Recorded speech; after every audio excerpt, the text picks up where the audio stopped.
A service of KIBMradio.com, the Internet's home for an all old-time radio.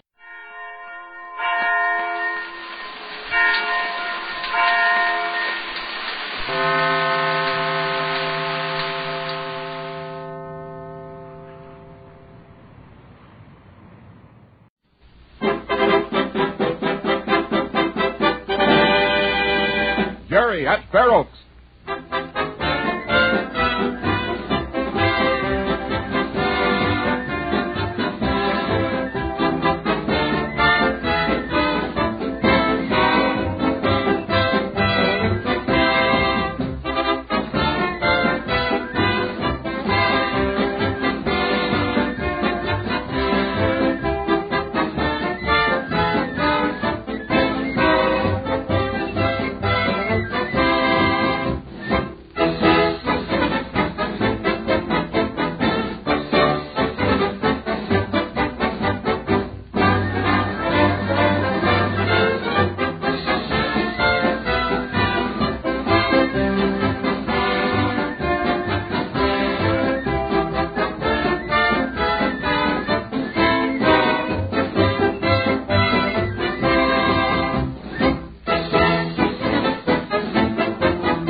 Hello, Bruce. Hello.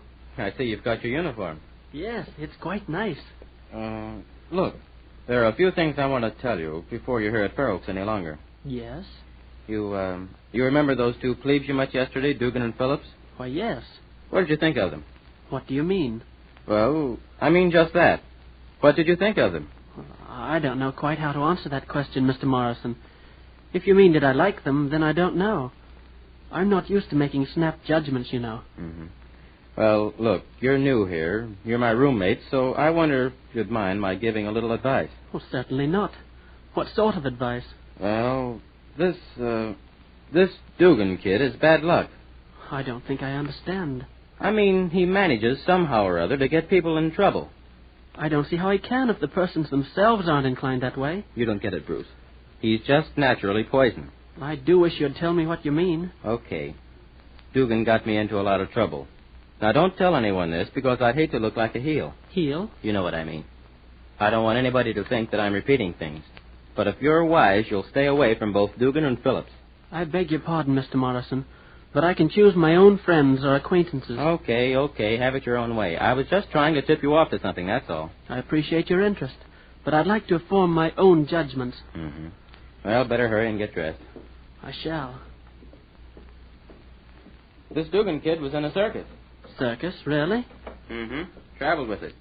Ran away from home or something like that and joined. I thought you said he was an orphan. Well, I did. What I meant was he joined the circus, traveled with it, got into some messes or something. Well, he seems like a nice enough chap. Oh, I guess he's all right, but he just seems to be bad luck. I still don't see what you mean. Well, Look, for a kid who traveled with a circus, it just doesn't fit in for him to have enough money to come to school. He was supposed to be an orphan. Where did he get the money? Oh, that's pretty weak, Mr. Morrison. There are such things as wills, you know. Yeah, I know. Okay, I won't say any more about it. Did you see my dress boots? No, I've only been in my own locker. Thanks. Why did you say this Dugan is bad luck? Well, he got me into a lot of trouble. He made me do a couple of foolish things. I'm going to stay clear of him from now on. And you'd advise me to do the same. That's up to you. I know it. But from what I've heard around the school here, Dugan and Phillips did quite a good thing in the... what was it? Linwell's rescue, you mean? Yes, that's it. Well, maybe they did. Look here. Are you trying to tell me that you don't like Dugan and Phillips? I told you I'm not trying to tell you anything. I'm just trying to tip you off. You can take it or leave it. I shall, thank you. I'm going to take a walk out to the polo field and watch practice. Want to come along? I should like to very much, thank you. Okay. About ready? Quite. Off to you.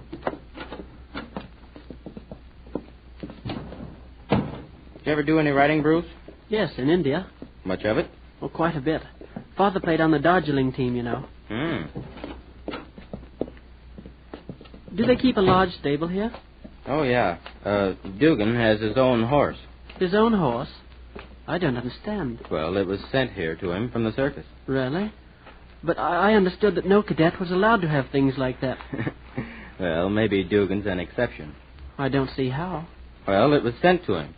The horse is supposed to belong to the school, but it seems that Jerry Dugan gets to ride him all the time. In fact, he's riding Splendor on the drill team. Splendor. Oh, that's the horse's name, I suppose. Here, we turn here.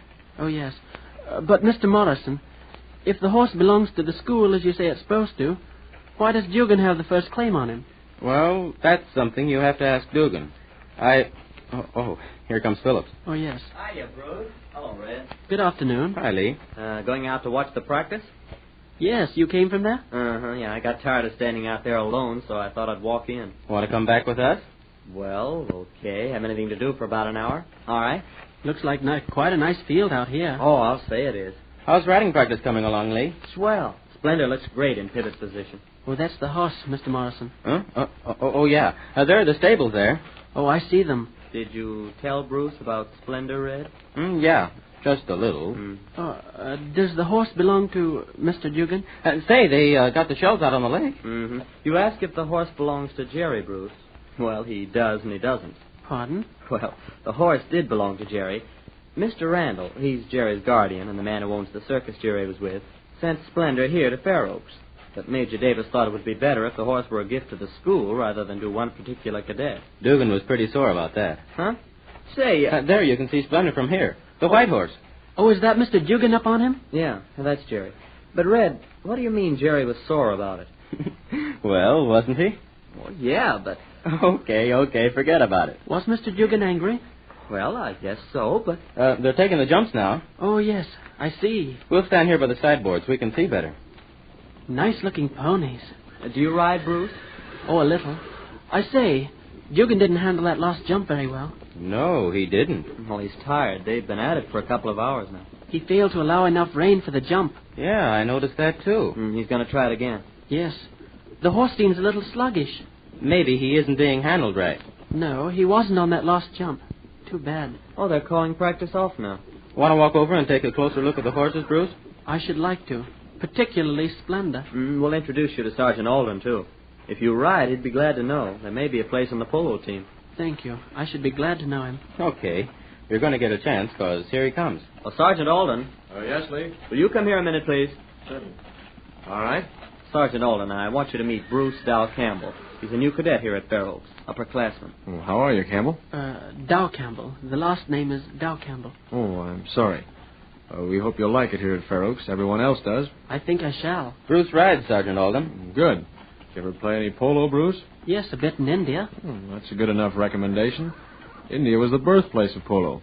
Did you ever play on any organized team? Oh, not exactly, sir. My father played on Darjeeling team. I used to practice with him. Good. Then how about coming out for the team here? Oh, I shall, sir. Oh, here comes Jerry. Oh, all right, boys. I'll see you all later. I hope you'll come out, Bruce, because we can use all the good men we can get. Thank you, sir. Well, see you later, boys. Goodbye. Goodbye. Cheerio. Hiya, Jerry. Hi, Lee. Hello, Bruce. Hi, Yeah. Jerry. Good afternoon. Woo! What a session that was. Sergeant Alden really put us through our paces. We were out on the field a good 2 hours. That last jump wasn't so good, Jerry. Yeah, I know it wasn't. I didn't give enough rain. And that's what Bruce was saying. No. What do you say we take a walk over to Mac's place? Okay by me. I could use a bottle of pop. Want to come along, Bruce, Red? No, thank you. I don't. No. Okay, just thought I'd ask. Your mount seemed a little sluggish out there, Mr. Dugan. Well, I was a little tired. It wasn't Splendor's fault. I guess he needs a little more training. Splendor? He does not. He's the best horse out there. Well, I just thought I'd mention that he seemed a little sluggish. That was my fault. I didn't give him enough rein, and he pulled back a little when he got to the jump. You can't blame that on the horse. Well, what are you getting sore about, Jerry? He isn't getting sore, Ed. Well, if he isn't, I never saw anybody mad. I'm not sore. Well, I can't understand why one little remark should lead to a quarrel. It's rather silly, don't you think? It's not silly. Oh, come on, Jerry. And let's all go over to Mac's and have some ice cream or something. You're just tired, Jerry. And sore. Cut it out, Red. Sure, what's the use of arguing? How about it, Bruce? Let's have some ice cream. No, thank you. Okay, if that's the way you feel about it. Hold it. Here comes Sergeant Oldham. Oh, Bruce, Yes, sir? are you doing anything in particular now? Why, no, sir, nothing at all. Well, I've got a little time now myself, and if you care to let me watch you ride, I can get a line on you right now. Well, that's swell. Well, I don't have riding clothes on, sir. Well, that's all right. You won't need them. You won't need spurs or boots. Oh, very good, sir, just as you say. That kind of talk sounds like Army talk. Oh, I suppose I picked up a lot of my father's mannerisms, sir. Oh, I see. Well, okay, Bruce, do you want to try? When I see your style, I may be able to place you on one of the teams. Well, thank you, sir. I'll try. Good. Now, take Splendor there, the white horse. Splendor? He's tired, sir. Oh, that's all right, Jerry. This won't be a hard workout. Oh, just take him around the field once, Bruce. You trot, canter, gallop, and let me see a few wheels and turns. Very good, sir. Gosh. Jerry. He gets on the horses if he knows what it's all about. Mm-hmm. You can usually tell whether a man knows horses by the way he mounts. Oh, all right there, Bruce. Go ahead. Yes, sir. A nice seat. Good line. Say, he's all right. Say, did you see that? I didn't see him touch the reins, but Splendor broke right into a gallop. Oh, yeah? He knows what he's doing, all right. All right, Bruce. That's enough. Bring him back. No wheels or turns, sir? No, I've seen enough. Oh, come here. Yes, sir. Yes, sir. We're having a practice game here tomorrow.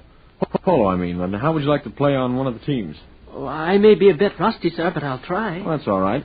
I'll expect you here tomorrow afternoon at 3. Oh, and you too, Jerry. Yes, sir. Well, see all your boys later.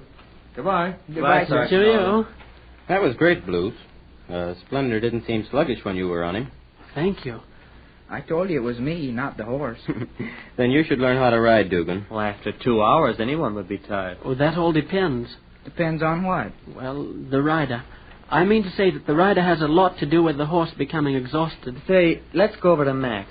We won't be able to spend much time over there. Okay. You won't come along, huh, Bruce? No, thank you. Fred? I'll stick around here. I want to show Bruce the grounds and the boathouse. Well, okay. See you later. So long. So long. See you later. Well, that's that. Splendor's a good horse, isn't he? Oh, very good. Well, how about taking a walk down to the boathouse? Very well.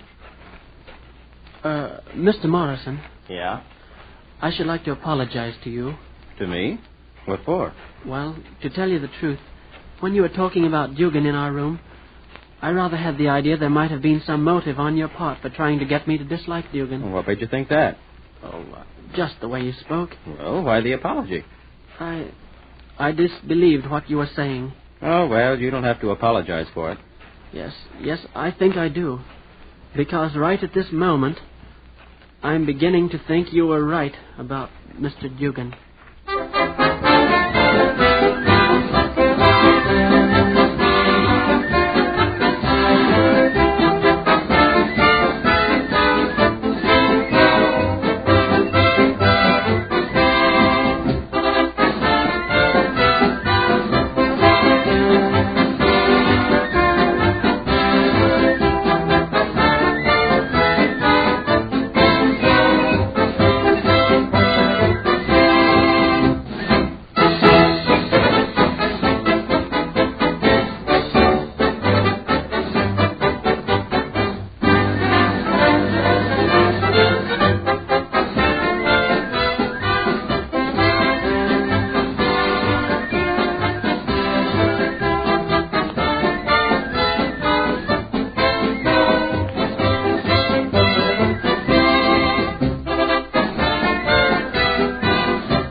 Ladies and gentlemen, the secret word tonight is door.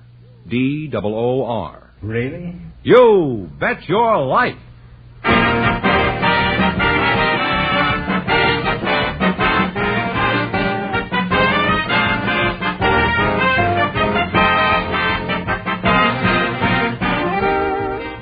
The more than 3,000 DeSoto Plymouth dealers of America present Groucho Marx in You Bet Your Life, the comedy quiz series produced and transcribed from Hollywood. And here he is, the one, the only... Groucho! Oh, shucks. That's me.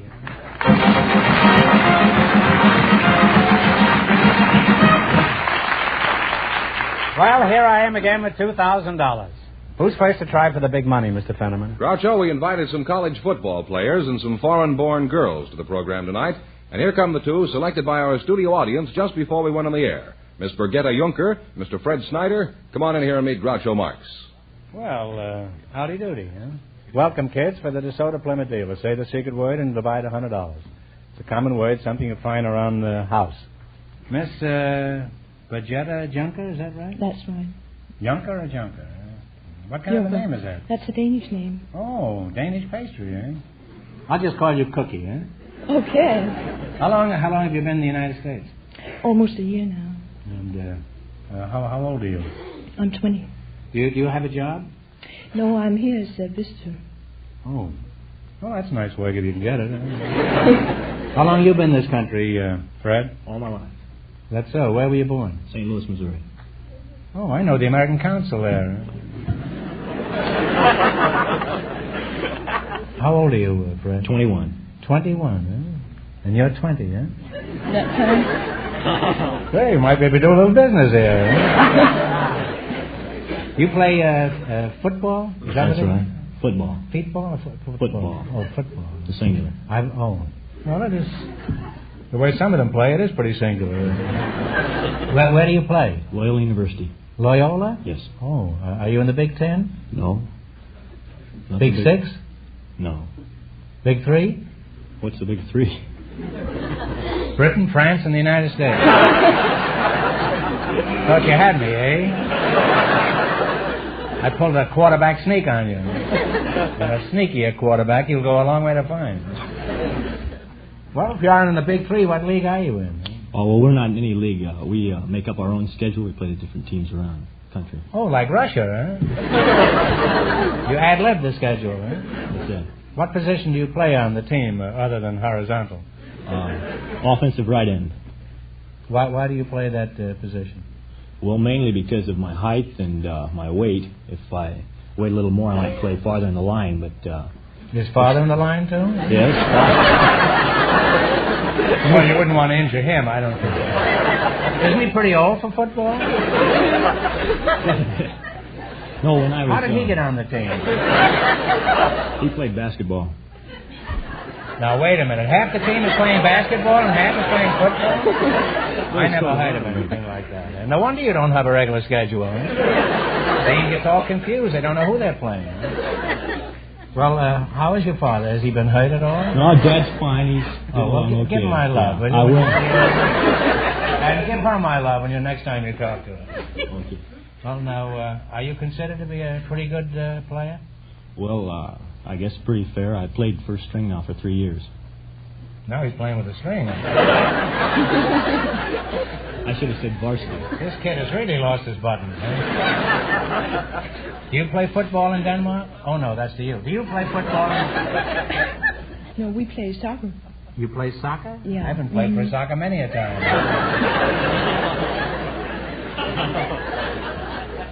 Well, tell us something about Denmark. For example, how big is Denmark? Well, Denmark is about the size of Los Angeles County. Really? Yeah. I didn't think there was a country in Europe that large. Eh? Well, how is the standard of living there? Do you have 2 television sets in every garage? No, we don't. Television has just come to Denmark now. It's just starting? Yeah, it's just starting. That's interesting. It's just finishing over here.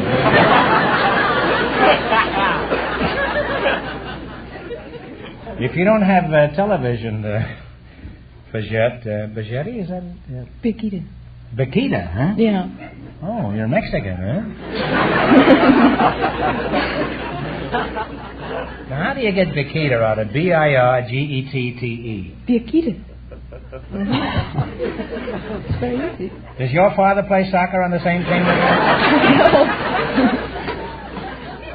Well, if you don't have television in Denmark, how do you entertain yourself? Well, you go to operas, art exhibition, visit with friends, and... Well... You sound pretty gloomy about the whole thing. Oh, you have fun.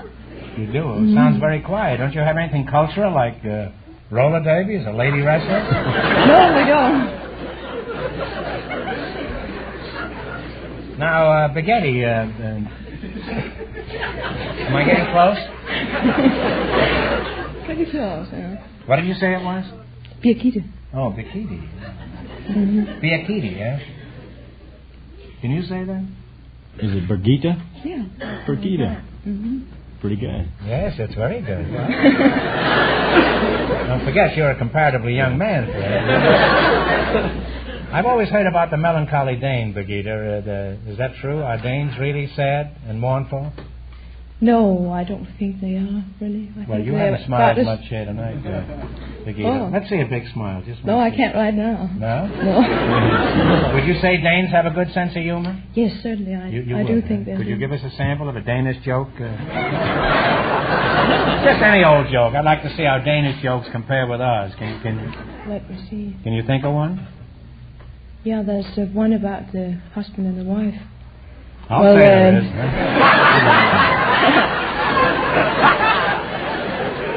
You hit it right on the doorknob that time. Well, let's have it, huh? Well, the husband comes home after work in the night and he says to his wife, well, darling, wouldn't it be a good idea to go out and have some fun tonight? Some what? Some fun. Mm-hmm. And the wife says, well, that's a swell idea, but remember to leave the lights on if you come home first.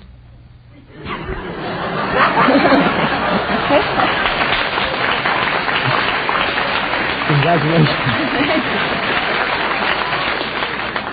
That's the kind of jokes they tell in Denmark. Yeah. Huh? Well, I guess it's true what I've always heard. I guess something is rotten in Denmark.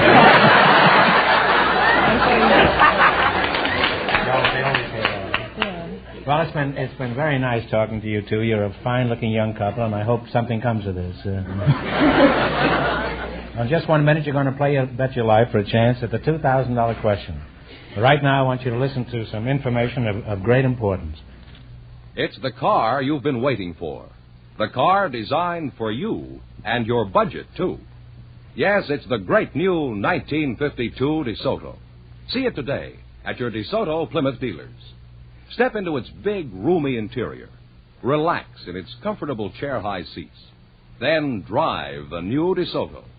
Feel the thrill of its PowerMaster engine, the sure stopping power of its big 12-inch brakes, and the smooth, comfortable ride you get with DeSoto's famous Oriflow shock absorbers, and a host of other features.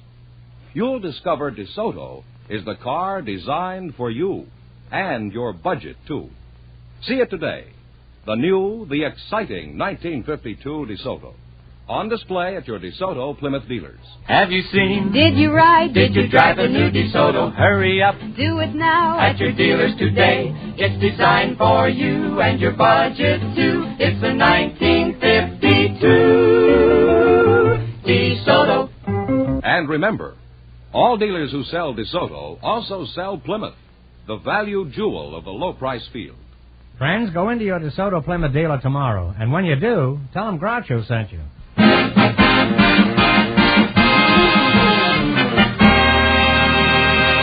All right, now let's see how you work together as a team. George, explain the rules. All right. You bet as much of your $20 as you want on each of 4 questions. And the couple that earns the most money gets a chance at the $2,000 DeSoto Plymouth question later in the show. Here we go. Let's see how high I can build you $20. You selected locations of colleges. Now, here's your first question. How much will you bet? Well, we can't bet 80. We've only got 20. Oh, 18. Okay, 18. What college is at Durham, North Carolina? Duke. Well, you're on your way. You have $38. You got remember, you're going for $2,000, mate. Now, how much of the $38 will you bet on your second question? 30. 30, okay. Pagetti, talk up. Yeah, I know how to make her laugh. Just mispronounce her name. I know it's Bagita.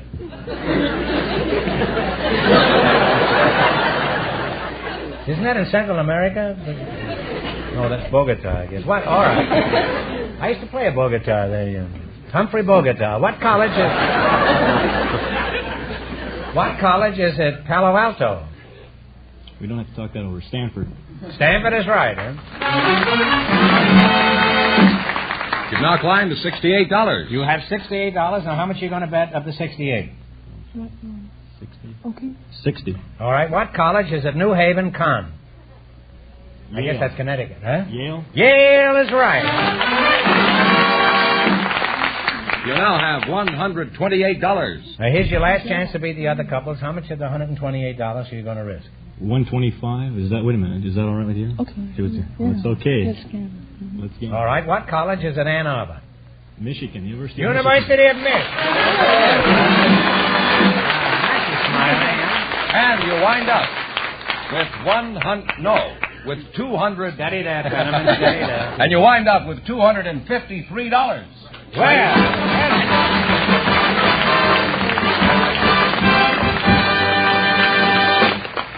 That girl, his age, and $253. What a chain of circumstances, huh? Well, thanks and good luck from the DeSoto Plymouth dealers. We have a plumber and a housewife for you, Groucho. Rather unusual housewife. They were chosen. Well, you figure of shouldn't speech. have, huh?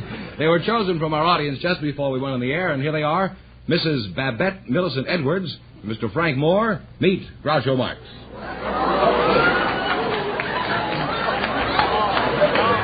I want to welcome all three of you to You Bet Your Life. Say the secret word and divide $100. It's a common word, something you find around the house. Mrs. Babette Millicent Edwards and Mr. Moore, you're a plumber, is that right? That's right. Always glad to meet a man with good connections. Where are you from, Plum? Belfast. Where? Belfast. Hold fast, did you say? Belfast. Oh, Belfast. Suka Raka Rocky and the hoop. Used to be summer. You're the plum. Are you married? Yes, sir. Belfast, well, that's an island, isn't it? That's right. How long you been over here? 42 years. Obviously, you're crazy about Ireland, huh? Did you kiss the Blarney Stone when you were there? I don't think so. How old were you when you left there? 4 years old. You were 4 years old, huh? That makes you, let's see, you were 40 years? 28, 23. Must be about 38 years old this time. Mrs. Edwards, may I call you Spaghetti? Call me Babs. Everyone else does.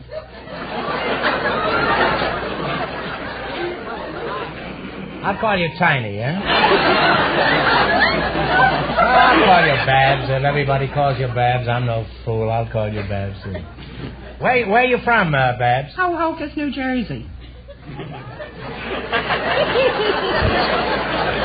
Look, I crack the jokes around here. Well, that's where I'm Cut the from. nonsense. Where are you from, huh? Hohokus, New Jersey. You just made it up, Babs. There is no place. Well, there is. It's right in a stone's throw from the George Washington Bridge in New Jersey. It is. How are the Stones around there? They're pretty good? I used to know them very well. Mr. and Mrs. George Stone, huh? How long have you been married, Babette? 19 years. Oh, it's a long time, man. You're telling me.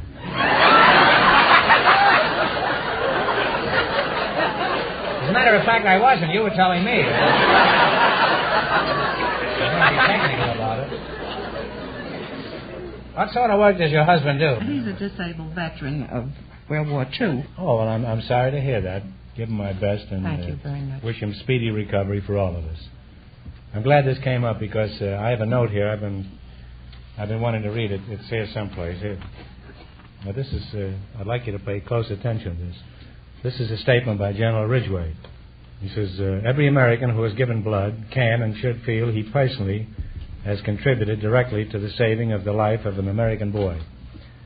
Well, they need a lot more plasma. Indeed they do. So go down to your nearest Red Cross. They'll do the rest. You agree with that, don't you, Babette? Indeed I do. I didn't... You'll have to forgive me for bringing such a somber note into this alleged comedy program, but it's desperately serious. I think they only have an advance of 3 days' supply or something, so anybody who is physically able should go down and do this as a patriotic duty. Where do you work, Babette? I'm at Auction City. You're where? At Auction City in Downey, California. Well, what do you do there? I'm a handwriting analyst. I analyze handwriting. Oh. What can you tell from a person's handwriting? Well, I could tell just the type of person that they are. If I wrote something, could you tell what kind of a person I am? I'd be very happy to.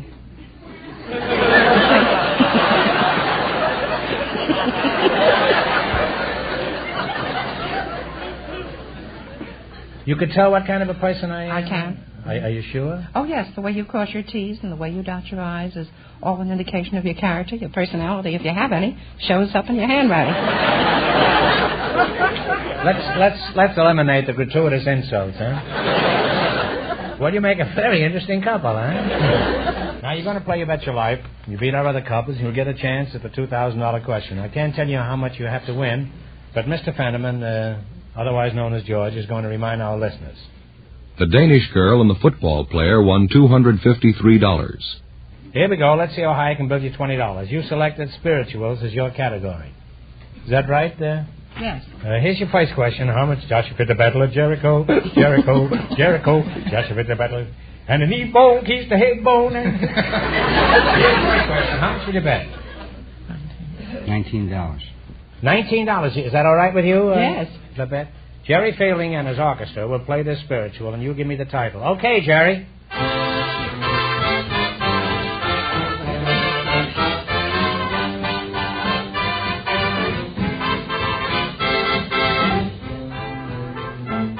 Oh, them golden slippers. Golden slippers is right. Well, on your way, you have $39. Remember, you're going for $2,000 tonight. How much of the 39 are you going to try? 38. Is that all right with you, Frank? Right. What's the name of this spiritual? Music.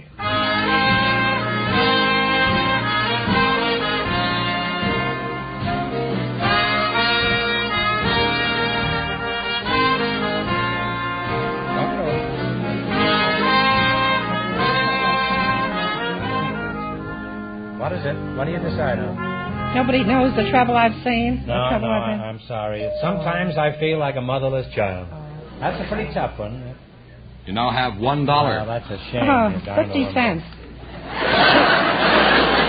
You want to bet 50 cents? Is that all right with you, Frank? It's all right. All right. I'm sorry that was such a tough question. Okay, play, Jerry.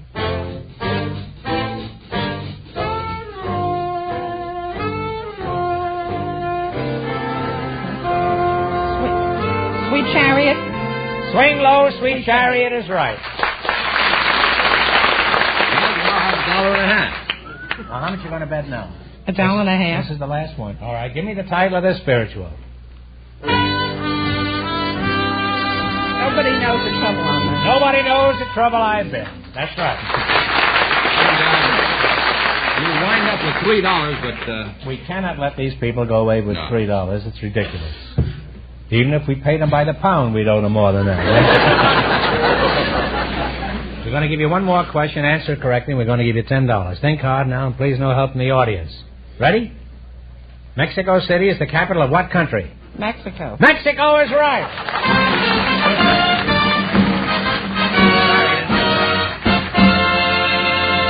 Thanks and good luck from the DeSoto Plymouth dealers.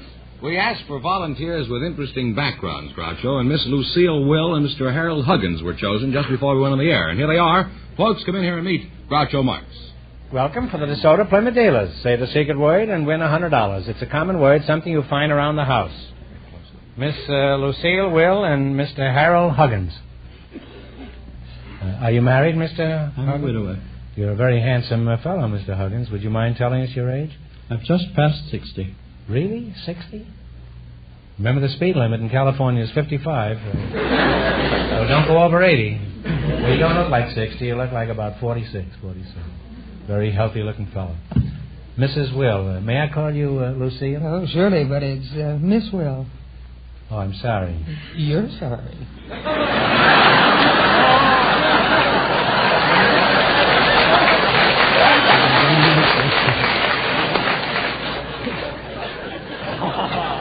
The retort courteous, huh? Where you from, Luce? Doesn't take us long to get familiar around here. Wessington Springs, South Dakota. You're from what was the name of the place? Wessington Springs. Wessington Springs. You should have been here a minute ago. We had a plumber here. What kind of a... Oh, yes, Pierre is in South Dakota, isn't it? Surely, it's the capital. Didn't Coolidge spend their vacation in South Dakota? No. Well, that was our next city, Rapid City. Yeah. Well, if Coolidge was there, it wasn't very rapid, huh? He didn't choose to run, is that it? He did. He ran, didn't he? Oh, did he? He ran around the White House every morning. Well, enough of Coolidge, huh? Where were we? We were in South Dakota. Yes. Do you work, Lucille?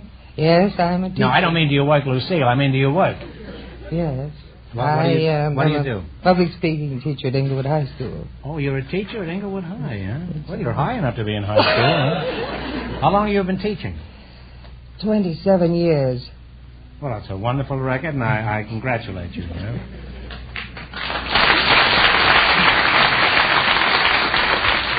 How is it you look so young and fresh after so many years of turmoil with these students?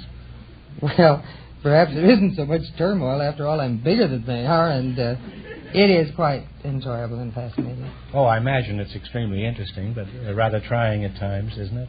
Fascinating and fatiguing, you mean? Yes. I would say so. I always thought it was fatiguing. I thought I could learn something having a high school teacher. By the way, Miss Will, how tall are you? Practically 6 feet. Mm-hmm. Has your height proved much of a problem to you? Oh, I don't mind the north and south, but the east and west bothers me a bit.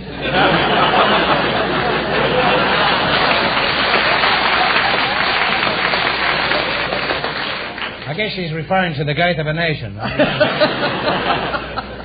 Mr. Huggins, you're still here, aren't you? Glad to hear. I always hate to have a contestant walk out on me in the middle of the... without saying good night. Before the money's distributed? Yes. You're no fool, Huggy. Tell me, Mr. Huggins, what kind of work do you do? I've done a little bit of everything. Well, I'm sure of that, but I mean, what kind of work do you do? What kind of work do I do? Yeah. I retired years ago. You retired, Yes. huh? What from? Well, I've done a little bit of everything. Have you ever done time in St. Dick? No, fortunately. Now, you see, you haven't done everything. No. I thank you to be careful what you say in this program, Mr. I do my Huggins. best. What are some of the things you have done? When I was first out of university, I went into the diplomatic service and sent to Japan. I was a student of the language, and for some years I remained in the service and finally ended up as a vice consul. A vice consul? Yes. You say you were a diplomat, huh? Yes, I was a diplomat. Well, if you're going to be mixed up with a vice consul, I guess you got to be a diplomat. Huh? Well, you make a charming and interesting couple, and if romance should grow from the seed I planted, I hope you let me have one of the twigs. Now you're going to play You Bet Your Life. You beat our other couples, and you'll get a chance at the $2,000 question. I can't tell you how much you have to win, but Mr. Fenneman is going to remind our listeners. The Danish girl and the football player still lead with $253. Here we go. Let's see how high I can build you $20. You selected major cities of the United States. These cities are all over 100,000 population. This should be pretty easy.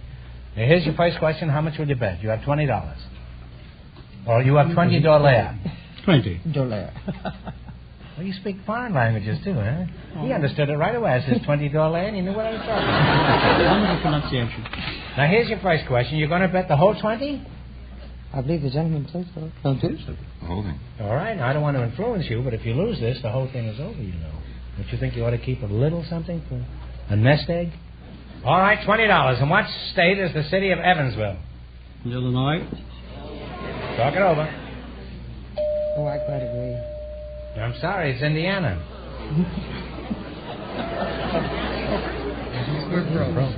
Well, that's that. I'm sorry. Well, they can't Well, go we away. can't let him go I'm away. responsible. So fast. I warned you. You should have kept $1 in reserve. All right, I'll give you one question. If you get it right, you win $10. Think hard now. No help from the audience. You ready? Who is buried in Grant's tomb? The gentleman himself. General himself is right. I'm sorry. You didn't win more money. Well, you people went broke, and that means that the Danish girl and the football player with $253 in just 1 minute. Get the chance at the DeSoto Plymouth $2,000 question.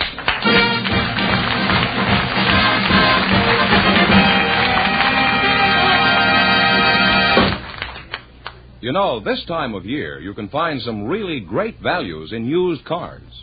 And, of course, now, as in any season, you'll get the very best used car values in town at a DeSoto Plymouth dealer's. He has many different makes and models to choose from. And you get this added advantage. Among his used cars are DeSotos and Plymouths, traded in by his regular customers. Cars the DeSoto Plymouth dealer knows very well, because he sold them originally and serviced them from the day they were new. You'll find the DeSoto Plymouth dealer a good man to deal with because he has a big investment at stake. He has to make happy customers, satisfied customers who will come back again and again, so his business will keep right on growing. That means he'll try his best to find just the right used car to fit your needs and your pocketbook. So if you're in the market for a good used car, stop in where you see the famous sign of better service, the friendly sign of a DeSoto Plymouth dealer. And when you do, tell them Groucho sent you.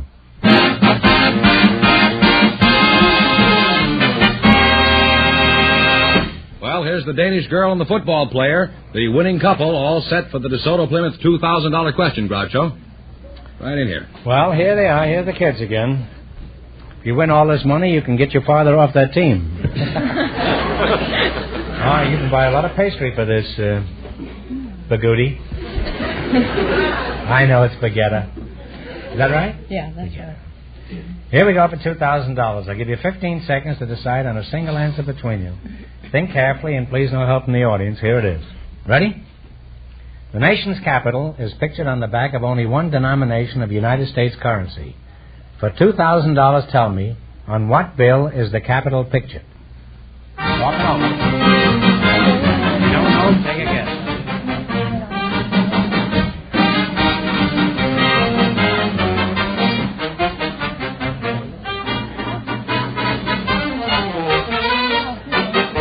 All right, what is the answer you two have decided upon? It's a guess, the dollar bill. One. No. I'm sorry, the correct answer is the $50 bill. So that means the big question next week will be worth $2,500. Well, you lost the big money, but, Fenneman, how much did they win in the quiz? Well, they won $253. Well, that's not too bad. Thanks and good luck from the DeSoto Plymouth dealers. Thank you.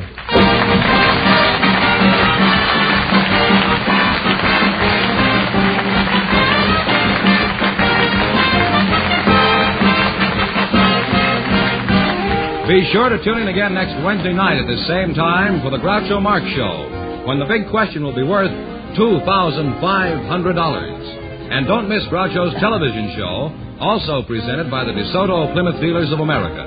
And remember, all dealers who sell DeSoto also sell Plymouth. Two great cars, both products of the Chrysler Corporation. And when you drive in, tell them Groucho sent you. Good night, folks, and remember...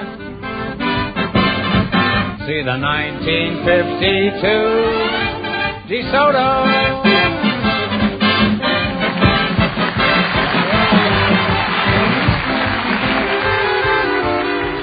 Folks, here's a reminder from the National Safety Council.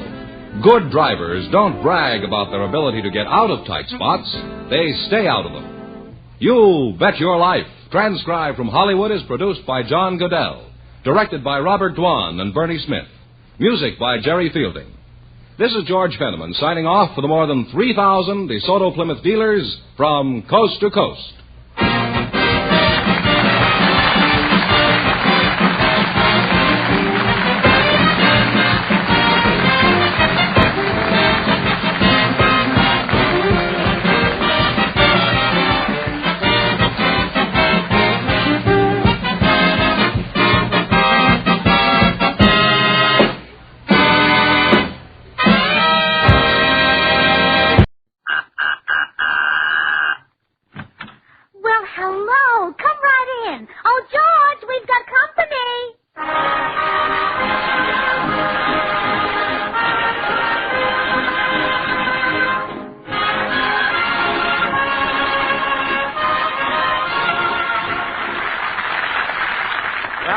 It's morning at the Burns home, and we find Gracie in the kitchen getting breakfast, while her little duck Herman looks on hungrily. Oh, no, Herman.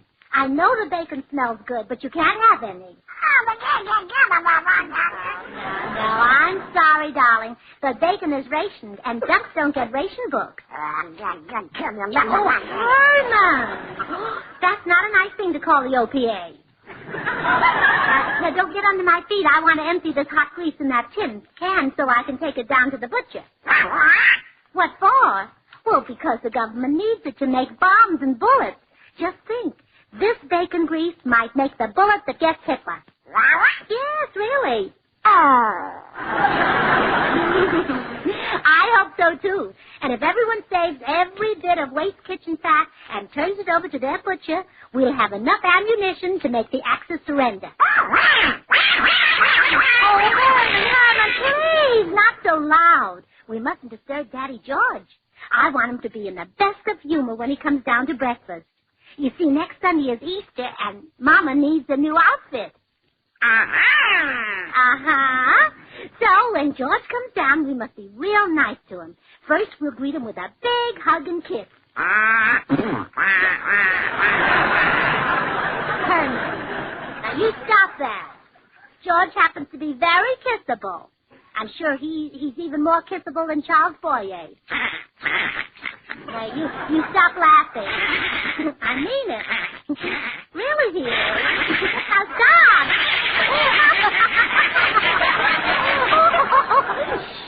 Here comes your daddy. Now, I'll flatter him into buying me a new Easter outfit. You know what I always say? I can catch more vinegar with flies than you can, sugar. Now, Herman, you run along. Run along. In my Easter bonnet. With all... Breakfast ready? Oh, yes, sweetheart, darling. All ready for my precious husband. Gee, how come all the endearing terms this morning? Well, because I love you, and you're so handsome. Oh, sure.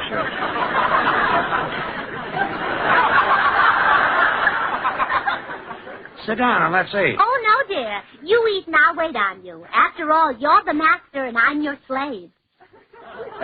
Gracie. Yes, boss? Look, let's just eat breakfast. Oh, all right. Do you notice something special about the toast this morning? What? I didn't burn it. How come? I didn't toast it. Well, congratulations. Well, I want this to be a jolly breakfast. Would you like me to tell you a joke? No, I don't. Now, stop me if you've heard it. Two men met on a street corner, and one of the men was carrying a watermelon. Have you heard it? No. Oh. Well, that's too bad, because I've forgotten the rest of it. Yeah, well, now let's... In my Easter bonnet, with all the frills upon it, I'll be the grandest lady in the Easter parade. You know what that was I just sang? Easter parade. Say, that reminds me. Easter will soon be here. It will? Oh, my goodness, I hadn't even given it a thought. Really? Yes, and after what happened to Mrs. Pomtag, too. What happened to her? Well, yesterday morning, Mrs. Pomtag picked up her breakfast plate, and guess what she found under it? What? $50 her husband had put there for her Easter outfit. Well, that's nice, Well, but... I'm off to the kitchen, dear. That's right over there. Gracie, come back here. Look, was all this build-up to get money for an Easter outfit? Why, George, whatever gave you that idea? Now, look, sweetheart, you don't have to go to all this trouble. Why don't you just come right out and ask me? It'd be a lot simpler. Oh, all right. George, can I have a new Easter outfit? No. No? No, you have plenty of clothes, and we've got to cut down our spending. But, George... Forget it, darling. No new Easter outfit this year. I'm going into the den to finish my breakfast. Well, I like that. And believe me, George Burns, the next time you ask me to marry you, I'll listen to my mother. Come in. Hi, Gracie.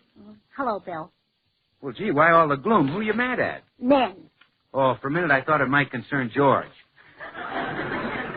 Well, what do you got against men? They're beasts. Mean, hateful, contemptible beasts. That's what men are. Yeah, I agree with you. That's why I go out with women.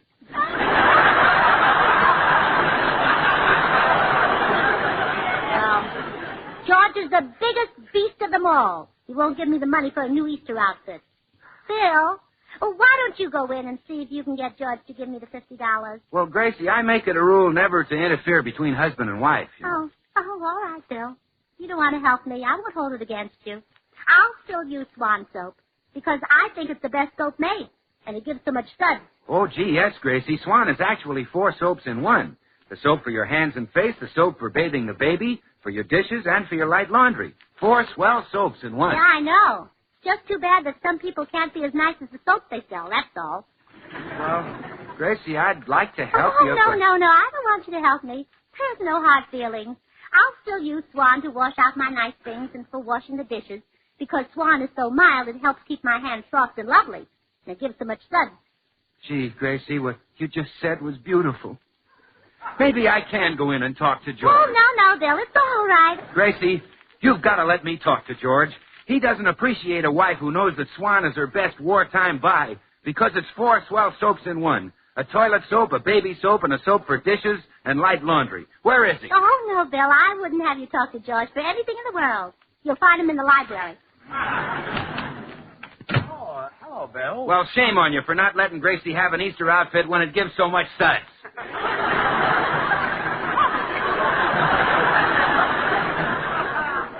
Huh? You heard me. Why don't you give her the money? Now, wait a minute. Hold your horses. I've been thinking it over, and I wanted to have the outfit. But I already put my foot down, and if I give in now, I'll only lose face. Some loss. Very funny. Wait a minute. I've got an idea how Gracie can get the 50, and I still won't have to back down. Yeah, how? You write her a letter. Me? Yeah, so she won't recognize the handwriting, and you enclose this $50 bill. And sign it her Uncle Hubert. Well, has she got an Uncle Hubert? No, but she won't remember. Her family is so big, her mother only knew most of the kids to not do. Oh, well, okay, George, I'll write the letter.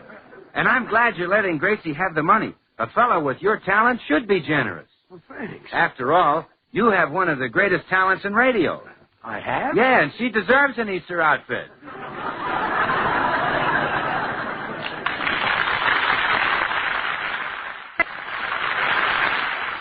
Hey, look, Bill, here comes the postman. Are you sure you mailed that letter to Gracie? Yeah, and I put the $50 in it. Now, don't worry. Well, tell me, what did you say in the letter? Oh, you'll find out. But I still don't know why you didn't just hand Gracie the money, George, instead of having me write a letter from a phony Uncle Hubert. Bill, I had my reasons. Someday you might marry a girl like Gracie, so just take it easy. Well, if I marry a girl like Gracie, I can afford to take it easy.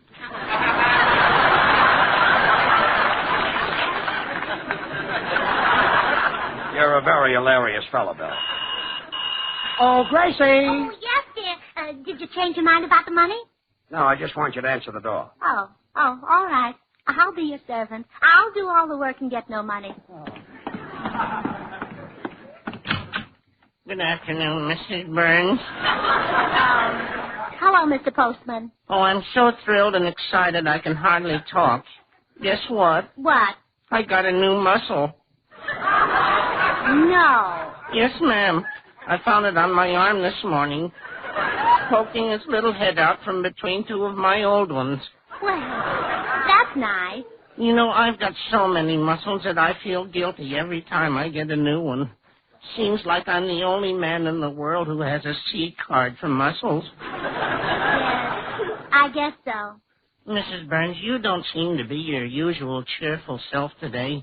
Is something wrong? Well, yes, Mr. Postman. I need some money and my husband won't give it to me. Oh, we men are such stinkers. Well, here's a letter for you, Mrs. Burns. Oh, thanks. Goodbye, Mr. Postman. Goodbye, Mrs. Burns. And remember, keep smiling.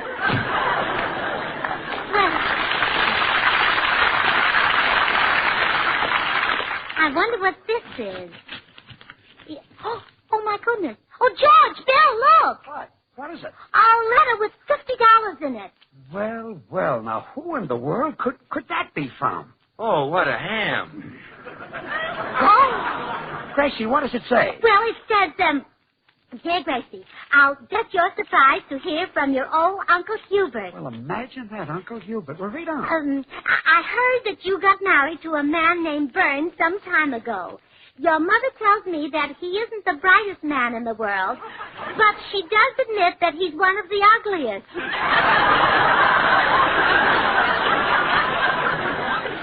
Bill, this Uncle Hubert is not a nice fellow. Oh, I don't know. I kind of like him.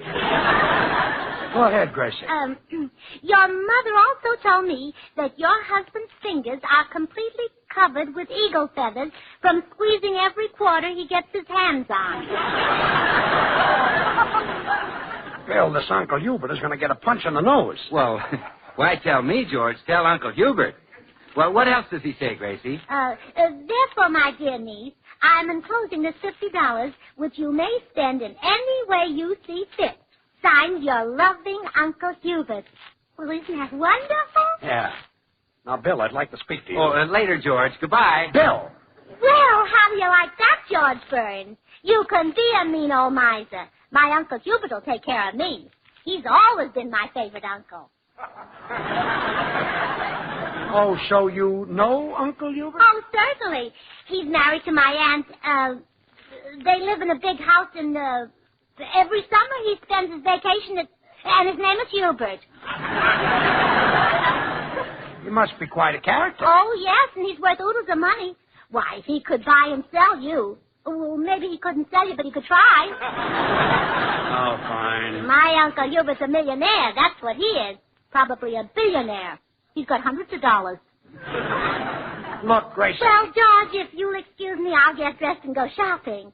See, now I'll get a fur coat, maybe 2 fur coats, and Wait a minute. 3 or 4. Wait a minute. You're going to get that with $50? Oh, this 50 is just the start. Uncle Hubert will undoubtedly send me $50 every week. But, Gracie, maybe Uncle Hubert doesn't intend to send you any more money. George, who knows Uncle Hubert better, you or me? Me? I mean, you. Look, Gracie, don't spend more than $50, please. Oh, relax, dear. My goodness, a person would think it was your money.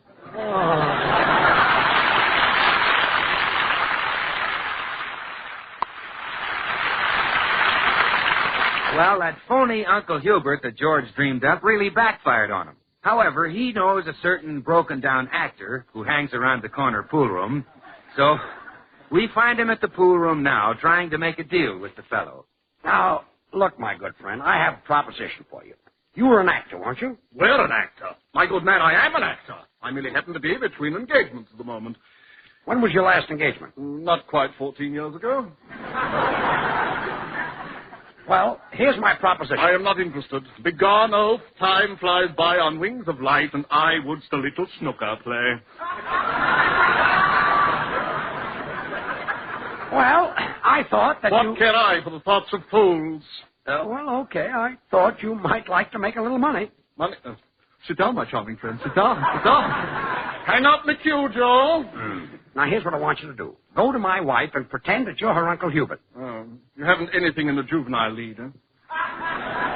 No, not at the moment. Just tell her that you're Uncle Hubert and you've lost all your money. Oh, I see. I'm supposed to be destitute. That's an excellent character part. I shall pretend that I'm a bum. Yes.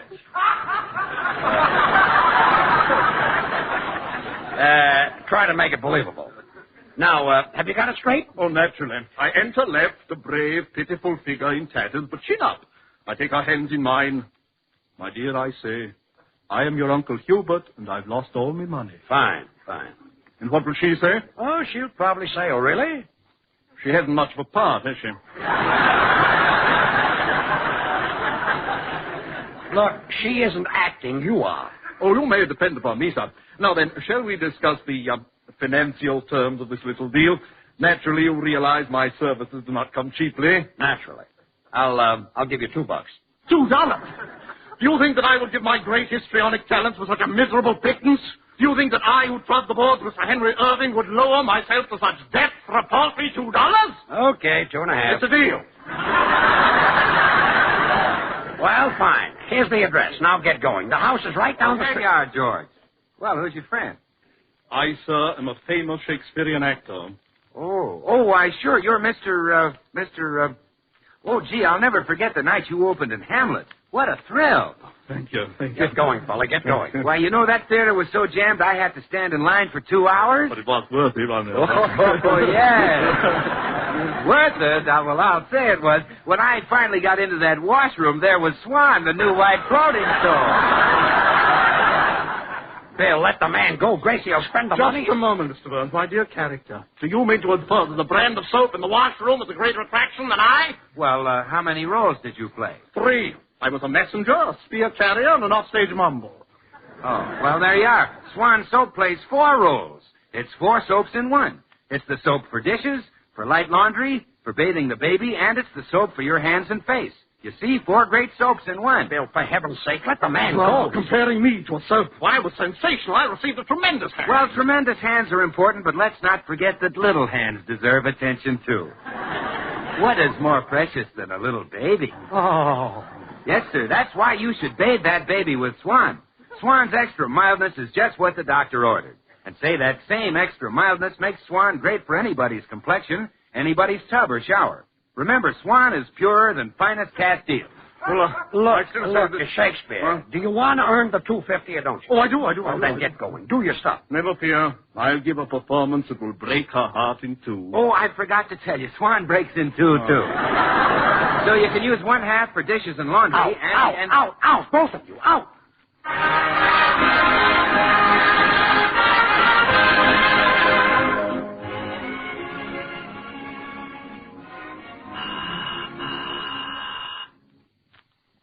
Come in. Greetings, my child. Oh, hello. Who are you? What? Don't you recognize me? No, I never saw you before. I am your Uncle Hubert. Why, Uncle Hubert, of course I'd know you anywhere. I am here on a sad mission, my child. Since I wrote to you, my dear niece, I've been buffeted most cruelly by the gods of calamity and mischance. It grieves me to reveal that I am now utterly bereft of pecuniary maintenance. No. Yes. Dreadful, isn't it? Oh, terrible. What does it mean?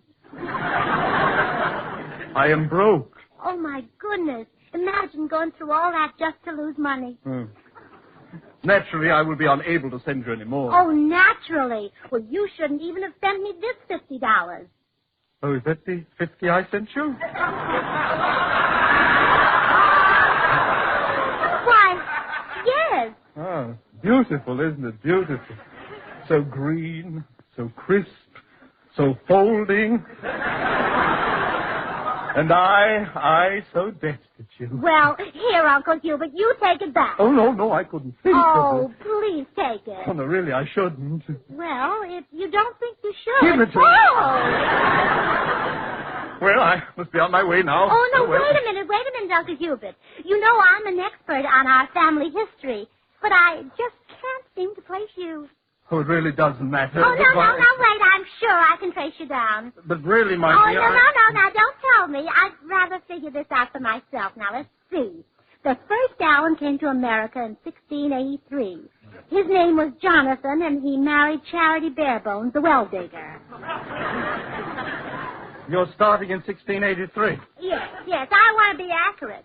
Now, Jonathan and Charity found that they had absolutely nothing in common, so after 5 years they separated, and she kept the 5 children. Now, look, my dear... See, there were 2 sons, James and Jeremiah, 2 daughters, Faith and Hope, and 1 moron, Makepeace.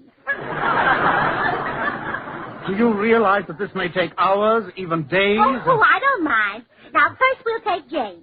At the age of 15, he was thrown out of Massachusetts for stealing a windmill and went to New York where he married Katrinka Van Winkle, a Dutch girl who made cheese out of buffalo milk.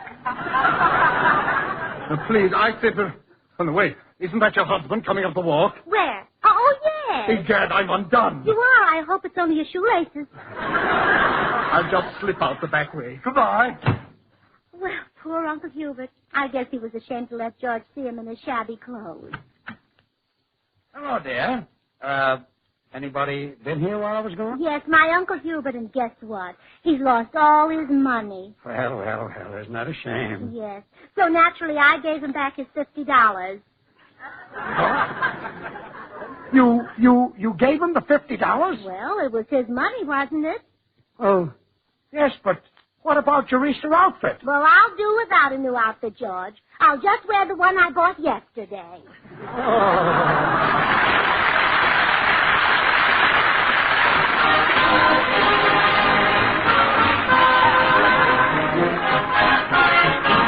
Well, George and Gracie will be right back. Meanwhile, I'd like to explain something. Because Swan is 4 soaps in one, well, when you buy Swan, you don't have to buy easily wasted packaged soaps for your dishes, or a special soap for your light laundry, nor do you have to buy high-priced toilet soaps for your bath or shower, your hands and face. Swan does all those jobs. And don't forget, Swan is purer than finest Castiles. So you see, Swan is your best wartime buy, because you get 4 great soaps in one. And now here they are, George and Gracie. Let me see now. In 1817, my great-great-great-aunt Mabel Dara on my mother's side married Hubble Robinson, a bustle salesman, and then... Gracie, there's no use trying to trace that fellow. He was nothing but a pool... A pool room bum? Yes. Oh, well, no wonder I couldn't locate him. I was tracing my mother's side of the family. I should have been tracing my father's. Now, in 1863, Good night, Jonathan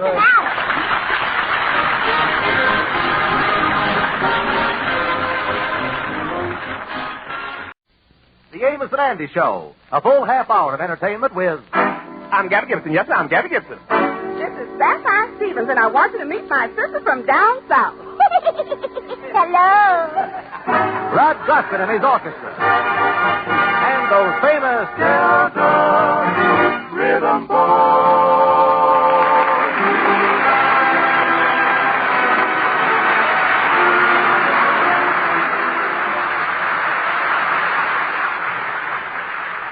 Today, the Kingfisher's wife, Sapphire, is spending most of the afternoon in the beauty shop for one of her regular treatments.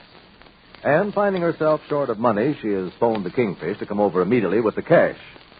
Andy agreed to walk over with the Kingfish, and they're approaching the beauty shop now.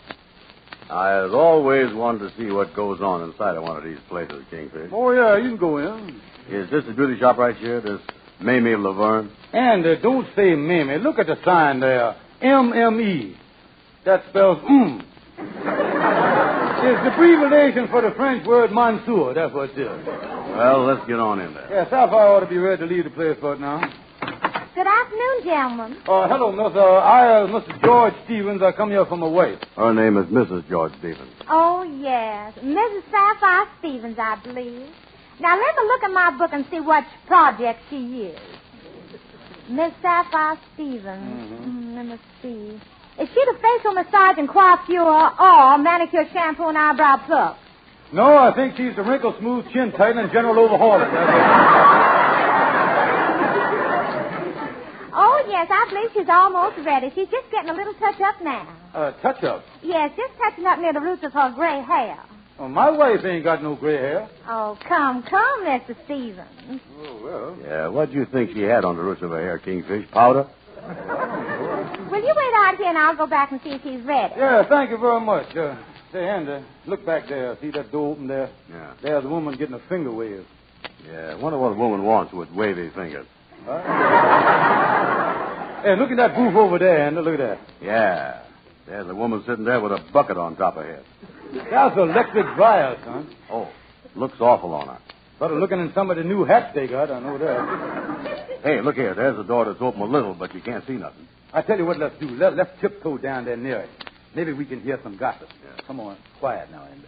How would you like to have a little curl in front, Miss Cartwright? Well, let's try it. By the way, Miss Cartwright, I see your friend, Miss Henrietta, is in one of the rear booths getting fixed up today. That Henrietta woman's no friend of mine no more. You all had a fight, Miss Cartwright? No, but my husband, Mr. Cartwright, has told me plenty. You know, Henrietta works in the same office with Mr. Cartwright, and Mr. Cartwright say he don't want me going around with Henrietta because all she's got on her mind is men. Mr. Cartwright says Henrietta comes to work at the office in a tight-fitting satin dress and tries to be so attractive to all the men. And Mr. Cartwright don't want me to spoil my reputation by running around with a girl like Henrietta. Oh, I tell you. Come on, Andy, come on. They better not turn the sun lamp on her. That woman would get a tan tongue, you know that? Yeah, that Mr. Cartwright certainly hates Henrietta, don't he? Yeah. Oh, Mr. Stevens, Miss Stevens is ready now. You can go on back. She's in the last booth on the right. Thank you very much. Thank you. Come on, Andy. Come on with me. Yeah. Hey, look, Kingfish. You mean to say that women is in all these booths here getting fixed up? Yeah, wait a minute. Here's another door next to the end there that's open. Let's listen. How do you want your hair done this morning, Miss Henrietta? Must I comb it up? No, you better comb it down. I got a luncheon date with Mr. Courtwright, and he says he loves my hair hanging on my shoulders. That man Courtwright gets around, don't he? Yeah. He sure do. Yeah, well, let's get on in here with Sapphire. Come on. George, is that you? Oh, yeah, that's me, honey. Andy's with me. Well, you and Andy come on in. Sorry I'm late, but I had to wait almost an hour. Yeah, well, when is it going to start to work on you? What are you talking about, George? They have finished with me. By the way, Andy, how do you like my hair done up on top like this? You look good. Covers your bald spot. I also have a facial, George. If you look real close, you'll see that they done took the crow's feet away from my eyes. Mm-hmm, yeah. They took away the crow's feet all right, but the tracks are still there. You just shut your mouth and give me $5. All right, here you is. And I'll see you at home. All right. Come on, Andy. Spending $5 and she still looks bad. Yeah, well, one good thing with her, you ain't got to worry about Mr. Courtwright. No, he ain't. I know one thing. I ain't never going to get married because the upkeep on a woman's face alone would keep a man broke. Boy, this expense cures me of marriage. I'm going to stay single and just go breezing along with the breeze. Yeah.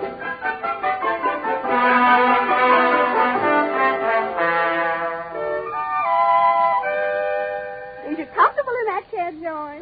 Why is you so sweet to me around the house today, honey? I done give you all the money I got. Well, George, I might as well tell you. One of my relatives is coming to stay with us. Well, that's all. If you was figuring on that mother of yours coming around here and boss me and run my house, I'm going to throw up the sponge. Now, wait a minute. Wait a minute. Your mother is the meanest woman I done ever had in this house. Mother ain't coming. She is the worst. Did you say some sweet words then? It ain't Mother that's coming. Well, whoever it is will be an improvement on that old bag. Now, you let Mother alone. Yeah, well, I wish you'd let me alone. Stay away from here, too. Who's coming? My unmarried sister, Floresca. One married sister. Mm-hmm. You mean to tell me that country gal is coming up here and stay with us? Yes, she is. Yeah, but where is she going to sleep? We ain't got but them two little beds. Well, we got that sofa. That bumpy, hard old sofa? Will Floresca fit on that? No, but you will. Now, wait a minute, Chair. I ain't going to do that. Now, look, George. Here's a picture that you sent me with the letter. Let me see the thing. There you is. But I think she took off some weight since this was taken. Yeah, look at them double chins on that woman, will you? She looked like a stack of used tires standing there. Oh, George, you talk like Floresca was a hippopotamus. No, ain't no hippopotamus ever been as hippie as she is. Or potamus either, I tell you that. Well, she's coming anyhow. She's arriving tomorrow. Well, now, wait a minute. I can't afford to have her laying around here eating up my food. Well, there's only one solution to it, George. We got to take care of her till we can introduce her to some legible bachelor that ain't married. Legible bachelor, huh? Now, who do I want to get even with about something? Let me see. Let me look at that picture again there. Look at that woman. She's getting ugly every year. Well, after all, George, she's 43. According to this picture, she's 10 years ahead of schedule. I know that. She ought to go in the beauty shop and stay there for a month. Never leave the joint. She ain't never been inside of one, George. But you just got to let her live here till you get her married. Hey, wait a minute, I got an idea. Maybe I could get Andy Brown to marry her. But don't you think Andy's a bum? Yeah, but at her stage of the game, she can't be choosy, honey. Say, you know Andy might not be bad for fluorescence. No, on second thought, Andy ain't interested in getting married. He wants to stay single. The last thing he said to me this morning was, I'm just breathing along with a breeze, trailing the rails and roaming the sea, like the birdies that sing in the trees, pleasing to live and living to please. The sky is the only roof I have over my head. And when I'm weary, Mother Nature makes me a bed. I'm just going along as I sleep,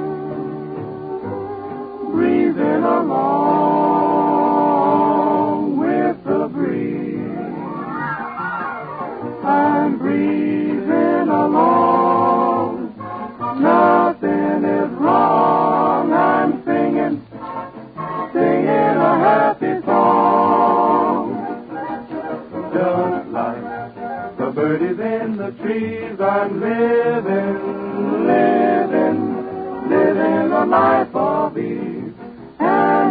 in the way I please.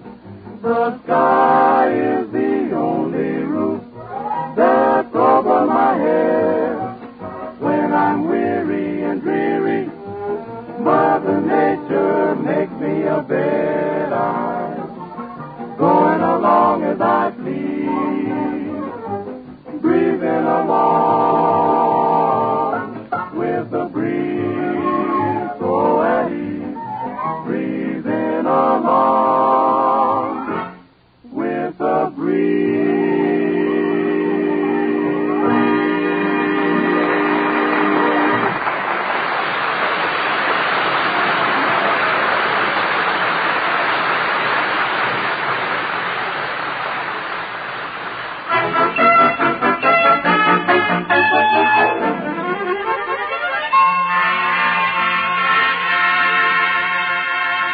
Well, hello there, Kingfish. Come in. Yeah, well, if it ain't my bosom buddy, Bachelor Andy Brown.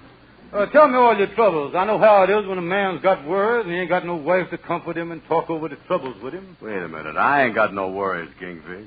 And I think the reason I ain't is because I'm single. Now, there's a strange thing that you mentioned that you ain't got no wife. As long as you was done brung up the subject, though, you know, less than an hour ago, I was talking about the same thing to Sapphire. You was, huh? Yeah, I was telling her what you said this morning about marrying a gal that spends so much money in beauty shops. Yeah, and all of them do it. No, Brother Andy. There's the very ultra-economical type that never goes in a beauty shop. And you was lucky if you can land one like that. Yeah, but where is they? Now my darling wife has got a charming little sister named Floresca. And she's staying with us for the winter. Yeah, your little sister, well, I say little, she's got a little fat here and a little fat there. Yeah. But she is one gal that makes a perfect wife. I'd hate to see her get married. You know, I would cry at the altar like a mother. Yeah. Well, wipe your tears away, Mama. I ain't going to take it to no altar. No, Andy, I'd like to have a good cry. If I could get two soulmates together. No, Kingfish. I ain't in the marrying mood. Well, now, wait a minute, Andy. It's the rule and regulation of nature that every man has got to have a wife. Because without one, you ain't got the love and companionship, and that's what you need. Listen, if I need love and companionship, I can do better with a dog. When a dog sits on your lap and kiss your hands, you know that it's really love he's after and not money to spend in no beauty shop. A dog really treats you good. Oh, she'll treat you like a dog, all right, Andy. I want you to come over and meet Floresca tonight. Well, how come you were so anxious for me to meet this gal, Kingfish? Well, Andy, I ain't never told you this before, son, but now is as good a time as any. You see, Andy, I was fond of you. I has always loved you like a brother. And if you was to marry Floresca, that would make you my brother-in-law. And, Andy, that is the sweetest relation between two men. Kingfish, I never knowed that you felt that way about me. Yeah, well, it's high time I told you, brother-in-law. Yes, Andy, I'd be proud and happy to put you on one of the limbs of my family tree. Yeah, well, I'd like to get out on a limb. Oh, I'll get you out on a limb, all right. Yeah, you know, and another thing, if we was brother-in-laws, why, maybe you wouldn't cheat me out of money no more. Well, that's right. But even if I did cheat you, you'd have the satisfaction of knowing that the money is still in the family. You see what I mean? Yeah, that's right. Brother-in-laws is good, all right. What kind of a gal is this neon tubing? A fluorescent. Oh, yeah. She is a lovely gal, and I want you to meet her before you marry her. You know, if I'd have met her before I married my wife, I would have never married Sapphire. You mean you'd have married Floresca? No, I just wouldn't have married Sapphire. Well, tell me this. What does she look like? You got a picture of her that I can see? Yeah, I just got one here, but I won't warn you, Andy. This ain't a very good one. The picture was took under very bad conditions. It was, huh? Yeah, it was film in the camera at the time. That is old film, I mean, like that, yeah. Well, let me see the picture. Mm-hmm. This is a group picture, ain't it?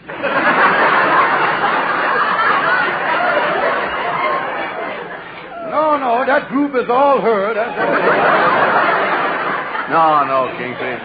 I think she's too old for me, and she ain't good looking neither. Yeah, but looks don't mean nothing, brother-in-law, Andy.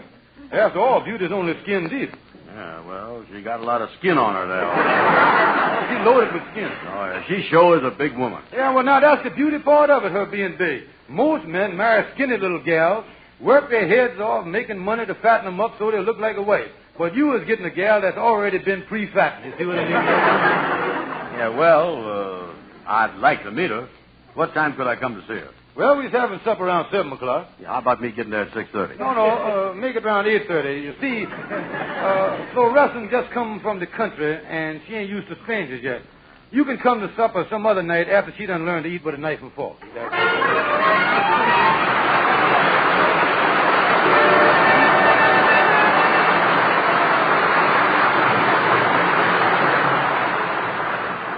I don't go out walking. I ain't for no talking. My baby's done left me. Just a sitting and a rocking. Now if I had been scheming instead of just dreaming, she'd never have left me. Just a sitting and a rocking.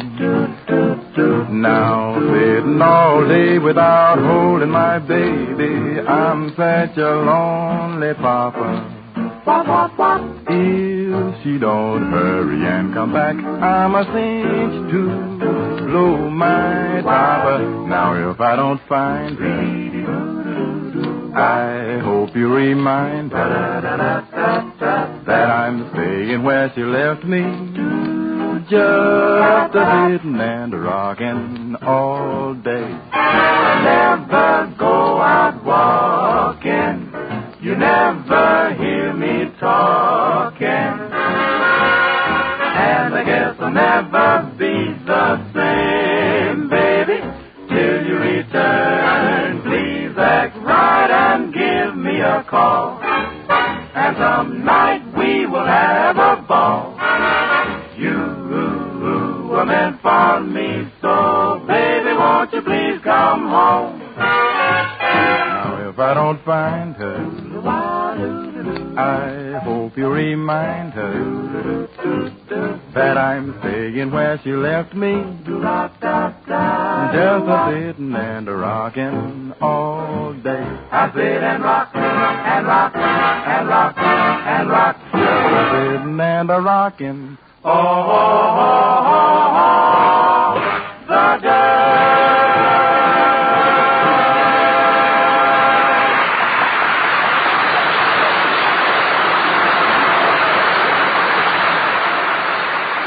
Sapphire, it's almost time for Anna to be here to call on your sister there. Don't you think Floresca ought to put on some shoes? Yes, I do.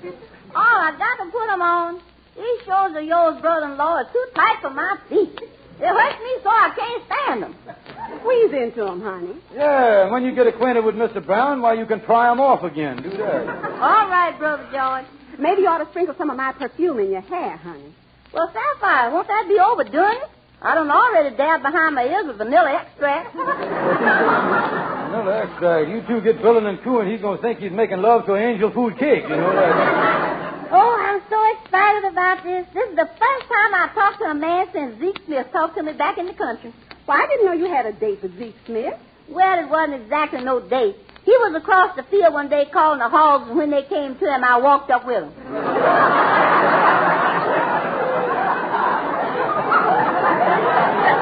After that, he used to always go out and round them up quietly. Hey, by the way, Sapphire, if Andy asks Floresca's age, we can't tell him that she's 43 because Andy's 43 herself. Oh, that's right. Well, we'll have to knock off 10 years and say she's only 33. Yeah, that's a good... there's Andy now. Put on your shoes, Floresca. He's here. Oh, Sapphire, how do I look? George, how do I look? It's too late now. I'm going to let him in. Well. Good evening, brother-in-law. Good evening, Andy. Hello, folks. Andy, allow me the privilege to introduce to you my very charming and single sister-in-law by marriage, the very desirable Floresca. Well, I got to be going. Wait a minute. Come back here. No, let go of my necktie, Kingfish. Let go. You're choking me. Don't go so soon, Andy. And Floresca, say hello to Mr. Brown. Hello, Mr. Brown. Sapphire, can I take off my shoes now? Oh, wait a minute. Andy, sit down. Make yourself comfortable. Take off your shoes, too, Andy. Yeah. You two ought to find a lot in common on account of there's only 10 years difference in your ages. Yeah, I figured she was about 53. Oh, Andy, you missed it by 20 years. Well, I didn't want to say 73. Hey, what you got in the package? I brung you a present. What is it? A bag of potato chips. Potato chips? For me? There's for us. Oh, gimme. I just love these potato chips. Wait a minute, Floresca. You got to take them out of the bag first there. Don't do that. Well, come on, George. Let's go to the movies and leave the young folks alone. Yeah, well, we'll be back in a couple of hours. You'll enjoy yourself, and if I know Andy, he'll speak right up for himself. Yeah, well, see you later. Goodbye. Have a good time, you little lovebird. Come on, George. Oh, George, I certainly hope that this thing works out. You think it will? Well, I'll soon find out. I'll tell you what we're going to do. Let's stay right here, and I'll peek through the keyhole. What do you see, George? They is sitting in two chairs. Wait a minute. What is it? Andy is getting up. He's walking over to the sofa. Well, where's Floresca? She's sitting in the chair near him. Uh-oh.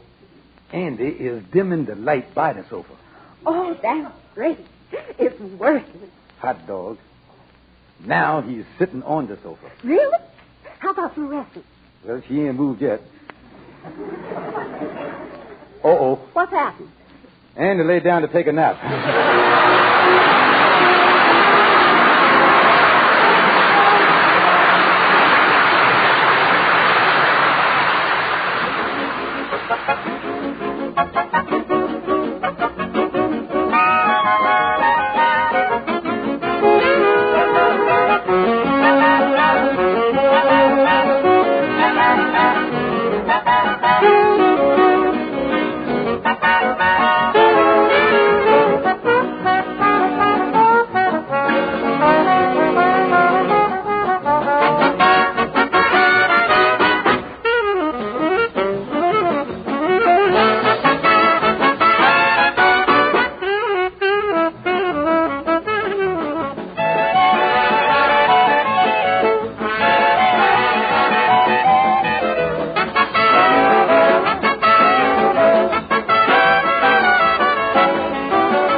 What do you want to see me about, Andy? Well, Amos, I want to ask you a question. Mm-hmm. If you was me, would you marry a gal if you didn't love her? Well, not unless I was out of my head, I wouldn't. Yeah, well, the Kingfisher's sister-in-law, Fluorescent, is a gal. No. I think she's too old for me, though. It finally come out that she was 73. Oh, Andy, I don't think a man ought to marry a gal unless there's true love there. Yeah, I think you're right. After all, Andy, a real marriage is when you can have the thrill of picking up the one you love in your arms and holding them close to you. Yeah, well, that holding close thing ain't bad, but somebody's got to help me when it comes to picking Fluorescent up. Now, tell me this, Andy. When you see her the first time, did you have a feeling of love? Did you kind of get tight in the chest?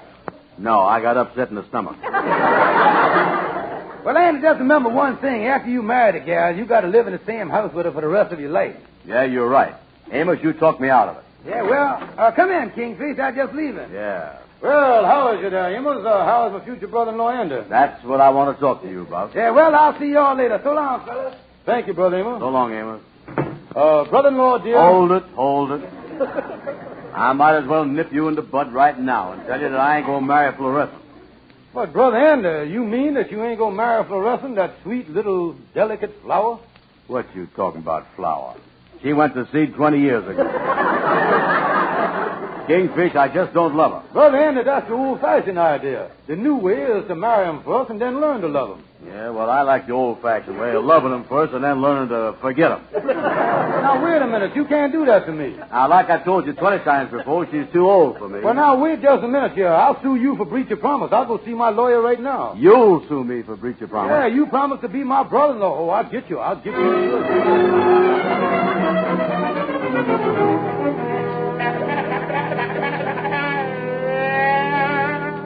Hello there, Gabby. Oh, Kingfish. Come on in. Yeah, well, Gabby, how's the law business? You look kind of sad about something. What's the matter? I just had a horrible experience. I just lost a client. Oh, that's too bad. How'd it happen? I fell off the ambulance. Well, now, listen, Gabby, I come to see you about my sister-in-law, Floresca. Is you seen her since she's been in town? You mean that barefoot gal that was sitting on your front steps at Sapphires? Yeah, that's her. She just come up from the country. Well, tell me something, Kingfish. Is she web-footed or was that mud between her toes? Wait a minute. You must have seen her when she had my shoes on. How'd she get to New York? Hitchhike or walk? No, she came by Greyhound. Greyhound? That dog said the cattle low, didn't it? You know, Andy Brown promised to marry this gal and then back down. Say that she's too old and ugly and all that stuff. Now, here's what I want to ask you. Can I force the marriage by suing him for breach of promise? Breach of promise. I represented a beautiful girl in court once when she was suing for breach of promise. I got up and I pleaded my case right to the judge. I pleaded right to him. I made a wonderful plea. Then the lawyer for the defendant got up and he made his plea. The judge didn't know what to do. He said to this beautiful girl, come with me into my private chambers. She went in there with the judge. They was locked up for 20 solid minutes. And then the door opened and the judge spoke. What did he say? Lovely.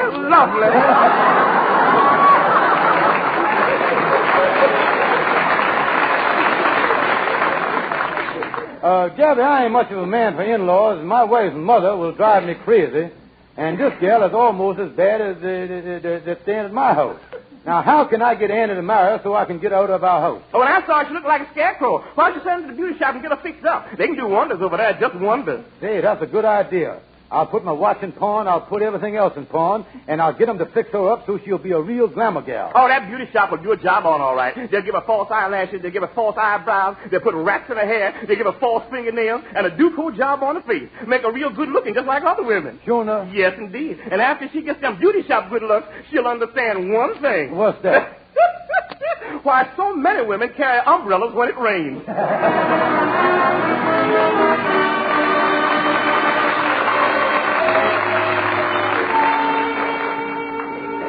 Well, come on, Andy. Let's go in the house, and you can pop the question to Floresca right here and now. Yeah, I can't wait. You know, I have seen her 2 or 3 times on the street lately, and she looks like $1 million. Oh, yeah, it's wonderful what they can do for them in the beauty saloon, all right.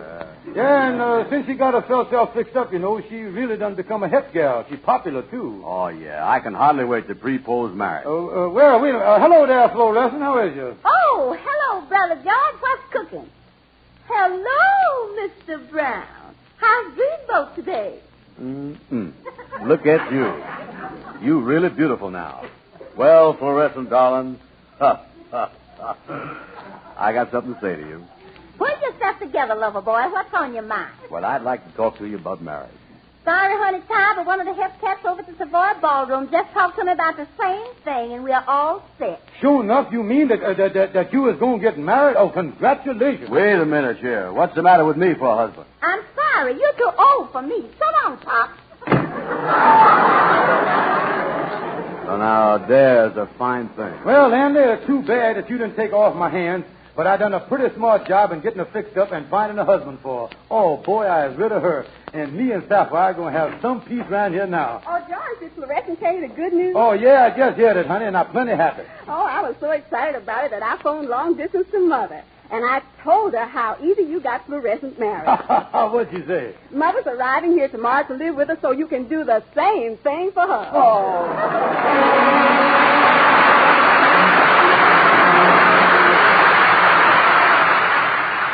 Good night, folks.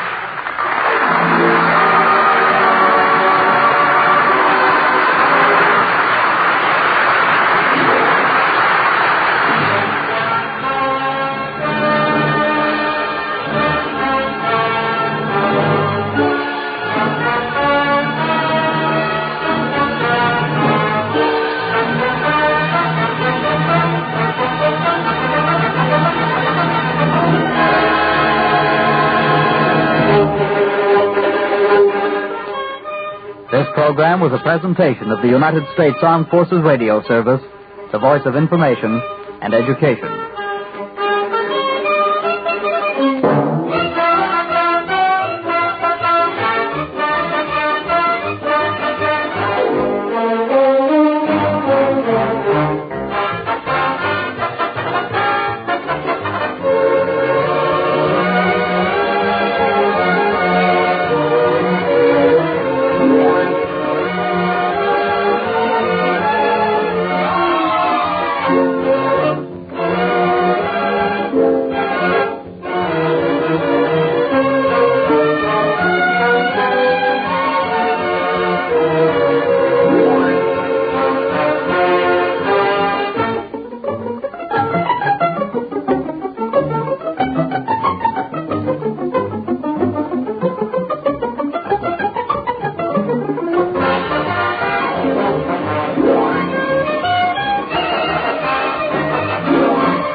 Palmolive Soap, Your Beauty Hope, and Luster Cream Shampoo for soft, glamorous, caressable hair bring you Our Miss Brooks, starring Eve Arden.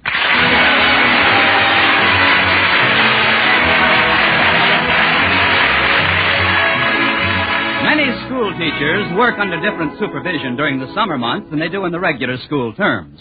But not so our Miss Brooks, who teaches English at Madison High Summer School. No, our beloved principal, Osgood Conklin, is very much a part of the deal. As he puts it... It doesn't matter what time of the year it is, Madison High is my baby. And to prove it, he holds it up by the heels and slaps it all summer. It isn't that Mr. Conklin's always in a bad humor. Why, there are minutes at a time when he stops frothing at the mouth and the lightning that plays about his head subsides, leaving just a few glowing coals nestled in his mustache. Last Thursday morning at breakfast, I was discussing his latest diabolical device with my landlady, Mrs. Davis. He calls it the Conklin Carelessness Code, Mrs. Davis. What in the world is that, Connie? Well, it's a list of petty offenses for which the faculty and students may be fined. Of course, these fines are purely voluntary. Voluntary? Yes, like income taxes.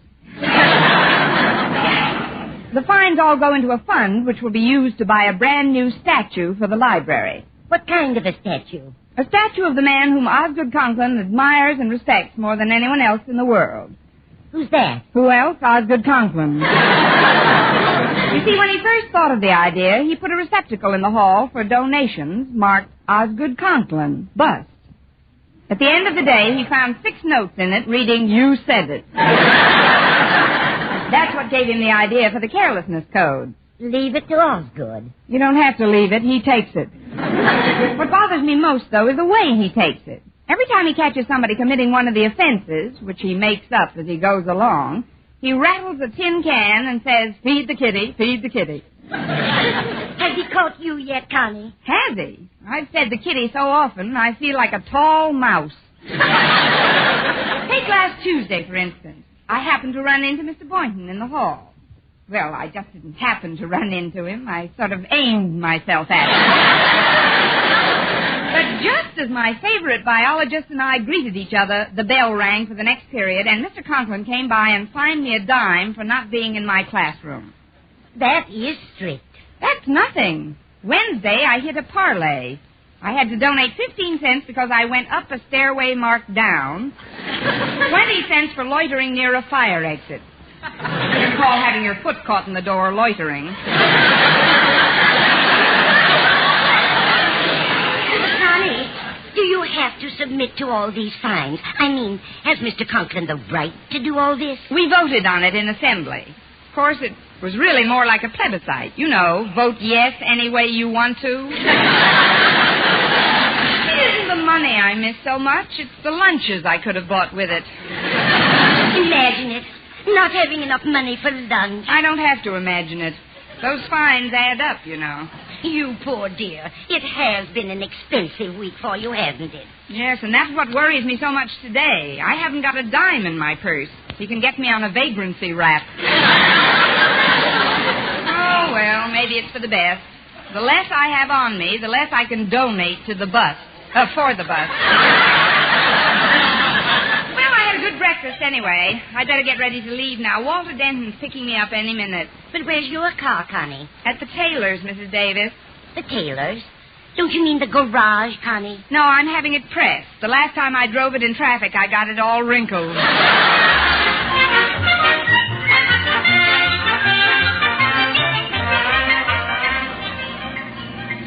I'm glad you called for me promptly today, Walter. The Conklin Code provides a stiff fine for tardiness.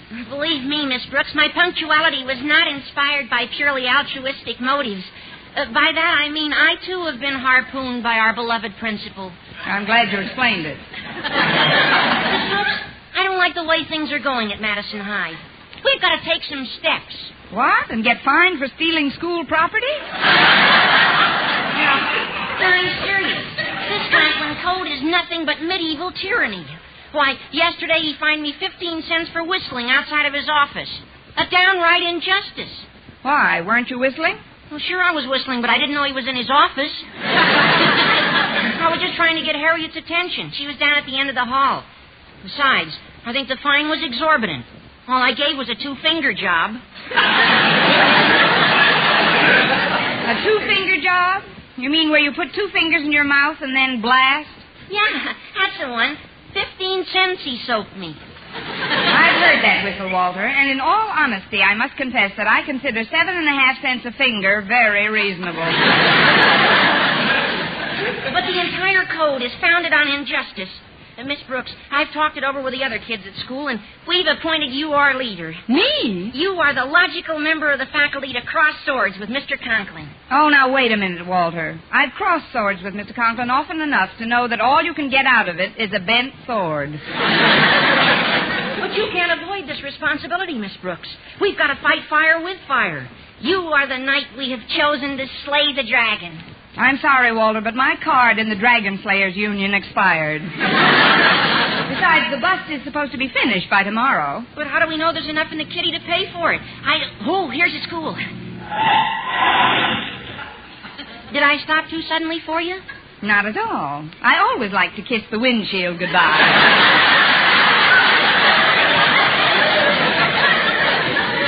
Before I let you out, I'd like to ask another favor, Miss Brooks. Would you please hold this 40 cents for me? 40 cents? Yeah, it's my lunch money, and I don't want to have it on me in case Mr. Conklin finds me for breaking some rule he makes up right after I've broken it. Just put it in your purse for me, will you? All right, Walter. Added to what I've got in there now, it totals 1 broken watch crystal and 40 cents. I'll find a place to park.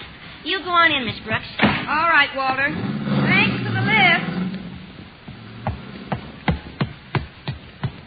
Maybe I'd better tiptoe past Mr. Conklin's office.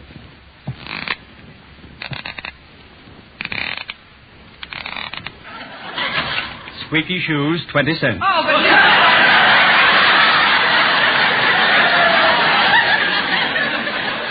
Come on, Miss Brooks. Feed the kitty, feed the kitty. Please, Mr. Conklin, we've got to talk this thing over. Very well. Would you like to step into my office? Thank you. No. Now, wouldn't you like to sit down? Yes, I would. I thought you would. That'll be 10 cents for not going straight to your first class. Now, come on, Miss Brooks. Feed the kitty, feed the kitty. That's what I wanted to talk to you about, Mr. Conklin. Many of the students are getting a little tired of your Carelessness Code. Oh? Is this insubordination? About a nickel's worth, yes. I'm surprised at you, Miss Brooks. Don't you realize where this money is going? Yes, Mr. Conklin. It's going into a statue. Not just a statue, Miss Brooks. Rather, the statue, which will serve as an inspiration to unborn generations of Madison High students. Then why not let them pay for it? I mean, just where are you going to put this statue, Mr. Conklin? Why, in the school library, of course, on that lovely mahogany pedestal that overlooks the entrance. You mean next to the bust of Julius Caesar? Instead of it, Miss Brooks. That's a pretty big job, summer replacement for Julius Caesar.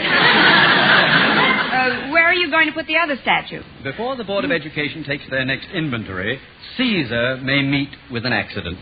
It's possible. He met with one before. Well, I meant the statue, Miss Brooks. Who knows? Inadvertently, it might be severely damaged. Why, Mr. Conklin, you're not thinking Not out loud, I'm not, no. Oh, before I forget, Miss Brooks, I want you to straighten out the records in the library at once. Walter Denton's been acting as school librarian for the past few weeks, and needless to say, he's made a mess of everything. But, Mr. Conklin, my regular school duties are quite enough. This won't interfere with your school duties, Miss Brooks. I hereby grant you permission to attend to this matter after school hours. Why, Mr. Conklin, how charming of you. But about this carelessness code... Oh, thanks for reminding me. You owe me 30 cents. Feed the kitty. But I haven't got any money, Mr. Conklin. Please, Miss Brooks. I distinctly heard your purse rattle when you sat down. Oh, well, I might as well add embezzling to my other crimes. Here you are, Mr. Conklin. But, Miss Brooks, I only asked for 30 cents. You put 40 in the kitty. Hang on to it, Mr. Conklin. I'll try my best to earn another fine before the day is out.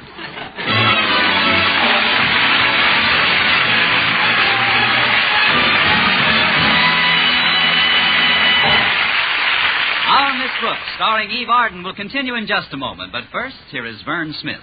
Here's wonderful news, ladies. Wonderful, wonderful news. Now there's something thrillingly new in Palmolive Soap's famous Beauty Lather. Yes, something thrillingly new. Palmolive's famous Beauty Lather now brings you new fragrance, new charm, new allure. Millions of women will prefer Beauty Lather Palmolive over all other leading toilet soaps the minute they try it. For Palmolive Soap's famous Beauty Lather now has a new, clean, flower-fresh fragrance for new allure, new charm. So, ladies, forget all other beauty care and use Palmolive Soap the way doctors advised for a lovelier complexion. Just stop improper cleansing and instead wash your face with Palmolive Soap 3 times a day, massaging Palmolive's wonderful Beauty Lather onto your skin for 60 seconds each time to get its full beautifying effect. Then rinse. That's all. All types of skin, young, older, oily, respond to it quickly. Don't wait another day to try Palmolive's Beauty Lather. You'll be thrilled by its new fragrance, new charm, new allure. Thrilled again by the fresher, brighter complexion doctors prove may soon be yours. For new loveliness all over, use big bath-sized Palmolive in tub or shower.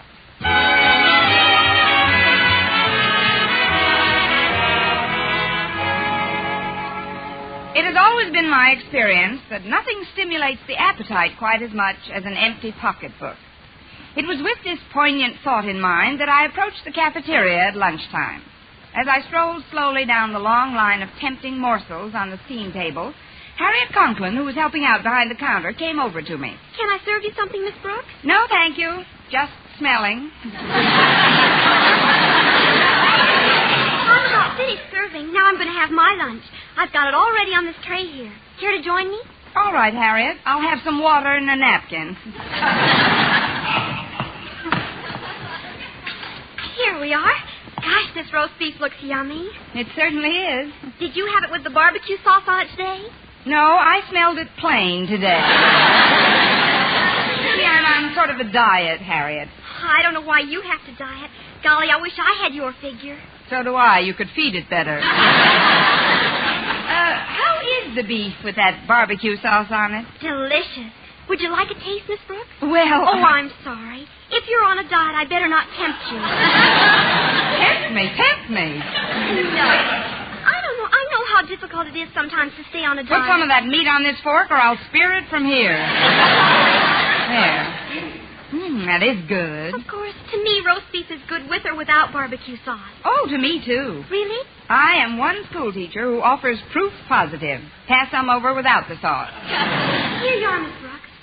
Say, that is good meat. I'm certainly glad our cafeteria is staying open during summer school. Not many of them do, you know. I know. Funny thing about tasting roast beef plain, you forget how it tasted with the barbecue sauce on it. Why, Miss Brooks, you don't really want another... All right, here you are. Golly, Miss Brooks, one would think you hadn't had any lunch all week. One would be on the right track. I don't like to mention this while you're eating, Harriet, but it's all because of your father. His carelessness code has kept me broke. I'm against it, too, Miss Brooks. Daddy even finds me every chance he gets. Well, there isn't anything we can do about it, I guess. You know, there's something about that barbecue sauce that escapes me. I think I'll just try... Why, Harriet. What's the matter, Miss Brooks? You've gone south with our roast beef. I'm sorry I ate it all so rapidly. I was starved. Say, isn't that Mr. Boynton over by the steam table? Yes, it is. When it comes to food, the bashful biologist isn't very bashful. He's getting himself a tray full, all right. And he's coming this way, Miss Brooks. Well, don't just sit there, girl. Make room for those groceries. Hello, Miss Brooks. Harriet. Hello, Mr. Boynton. Would you like to join us? Well, if there's room enough, Oh, there's plenty of room. Harriet was just leaving. But Go get some milk, dear. It'll make you strong. Then you can wolf down some more roast beef tomorrow. I guess I would like some milk at that. See you later, Mr. Boynton. Bye, Miss Brooks. And so a new partnership starts. I see we have lamb chops today. Yes, there are certain vitamins found in lamb that enhance almost any type of balanced diet. So I've heard. But before you eat them, Mr. Boynton, I wonder if you'd mind cutting off what you want and leaving the bones. I saw a puppy on the way to school this morning who looked very hungry. Sorry, Miss Brooks, but it's sort of a priority on these bones. My frog McDougal likes to nibble on them. McDougal? Yes, extraordinary, isn't it? He's the only frog I know of who can nibble on a lamb chop bone. That's not so extraordinary. I know a girl who could nibble on a frog right now. You'll bring Mac into the cafeteria, I'll show you the girl. Oh, there you go, kidding me again. What a sense of humor. Oh, yes. Hunger is a scream. Maybe I'd better drop one more subtle hint. Mr. Boynton. Yes? I'm starving, Mr. Boynton. Yes. Why don't you eat something? I'm against all these diets women inflict upon themselves. Suppose you're a little plump. He may never get to that second lamb chop. Mr. Boynton, I'm talking about today, now, lunch. I haven't eaten any because I don't have the money to buy any. You don't? No. Well, where is all your money? I'm land poor. Land poor? If the Conklin Carelessness Code continues, I'll land in the poorhouse. Look, Mr. Boynton, I never borrow money if I can help it. I know you don't, Miss Brooks, and I think that's one of your most admirable traits. Well, many's the time I've been tempted to offer you some financial assistance, but, well, I've always said to myself, don't you dare, Boynton. Miss Brooks is proud and resourceful. And she'll come through, somehow. That's what you said to yourself, huh? Yes, indeed. You've got to be more careful who you talk to.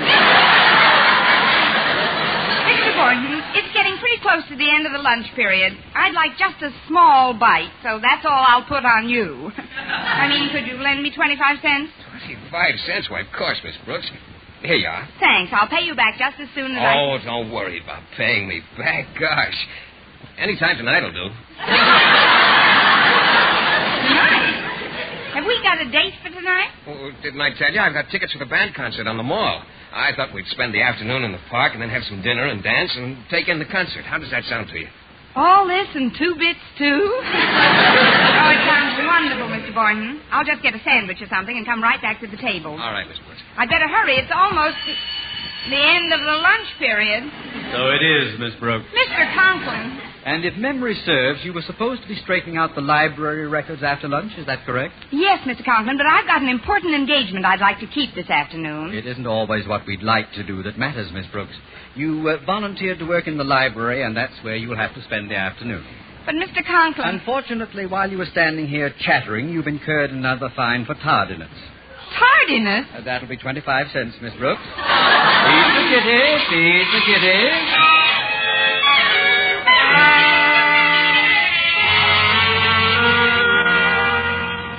I'm afraid I didn't keep these library cards very neatly, Miss Brooks. They're pretty thoroughly scrambled. If I had some ketchup, I'd have them for lunch. Let's see here. These cards really are scrambled. What does this cryptic entry mean? The Three Musketeers, Alexandre Dumas, or Mike Shaughnessy? Oh, The Three Musketeers is the title of a book. Yes, I know, Walter, but underneath the title, why did you write Alexandre Dumas or Mike Shaughnessy? Well, frankly, Miss Brooks, I was a little confused. You see, I couldn't remember whether Alexandre Dumas wrote the book and Shaughnessy took it out, or if Shaughnessy wrote it and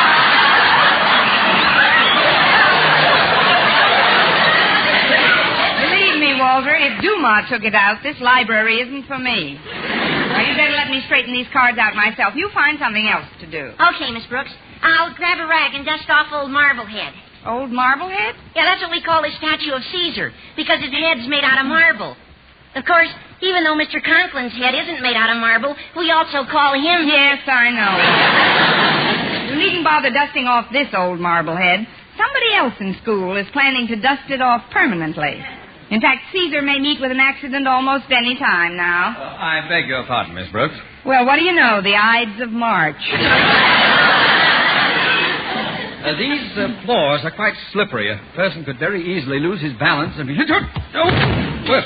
Oh, gosh, you accidentally knocked over old Conklin, Mr. Marblehead.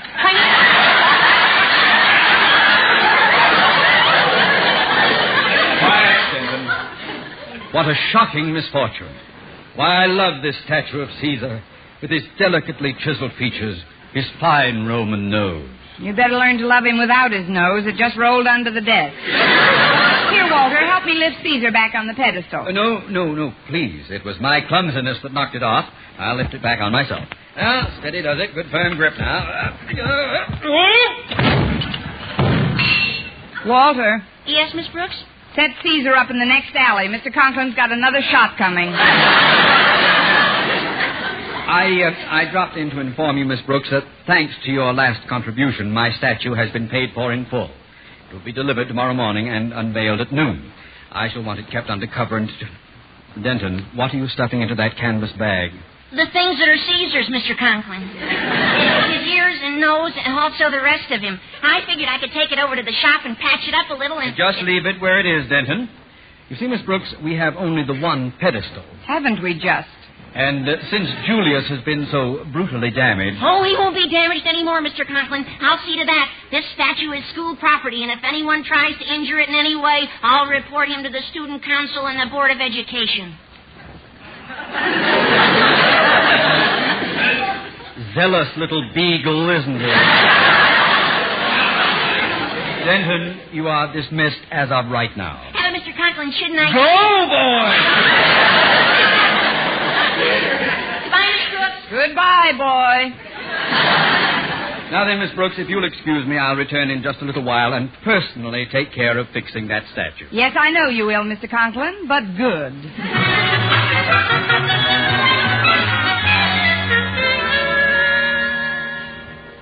Pardon me, Miss Brooks, but where shall I put this statue? Statue? Oh, just put it on the desk here for now. There. Well, if it isn't old Marblehead II. Yeah, it's a pretty good likeness of Mr. Conklin, isn't it? If you like Mr. Conklin's likeness, yes.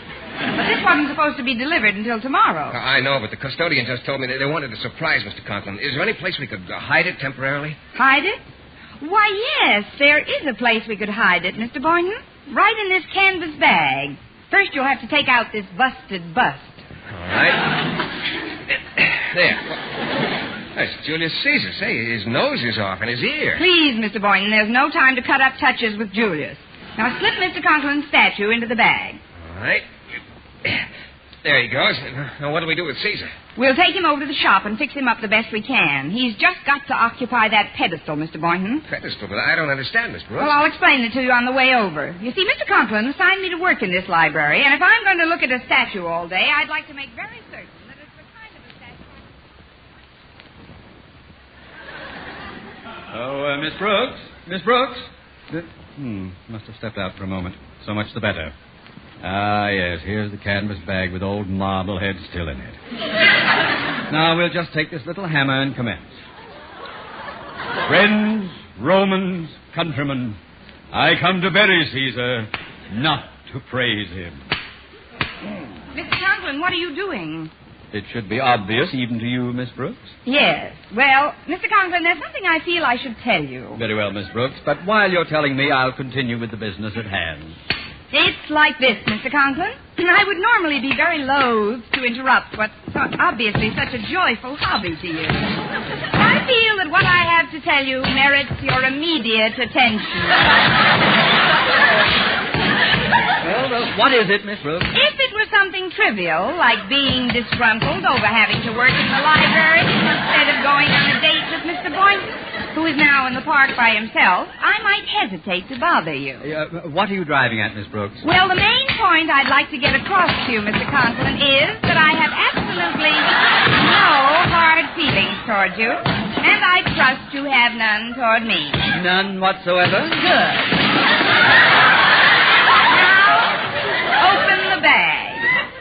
Open the bag? Yes, Mr. Conklin. I'm afraid you'll find that you've pulverized the wrong statue. You see, your statue arrived earlier, and we wanted to surprise you, so we put it in that bag. What? I'm in here? And Caesar is over at the shop getting his nose put back on. But, Miss Brooks, you just stood there. All the time I was hammering you. How? Why didn't you should have done... Please, Mr. Conklin, remember your blood pressure. But what'll I do? What'll I do when the Board of Education comes to take inventory? What'll I put on that pedestal? Calm down, Mr. Conklin. I just found out that it'll only cost $15 to repair the bust of Caesar. $15? Yes, and I thought of a delightful way to collect the money. Really? How, Miss Brooks? Feed the kitty, Mr. Conklin. Feed the kitty.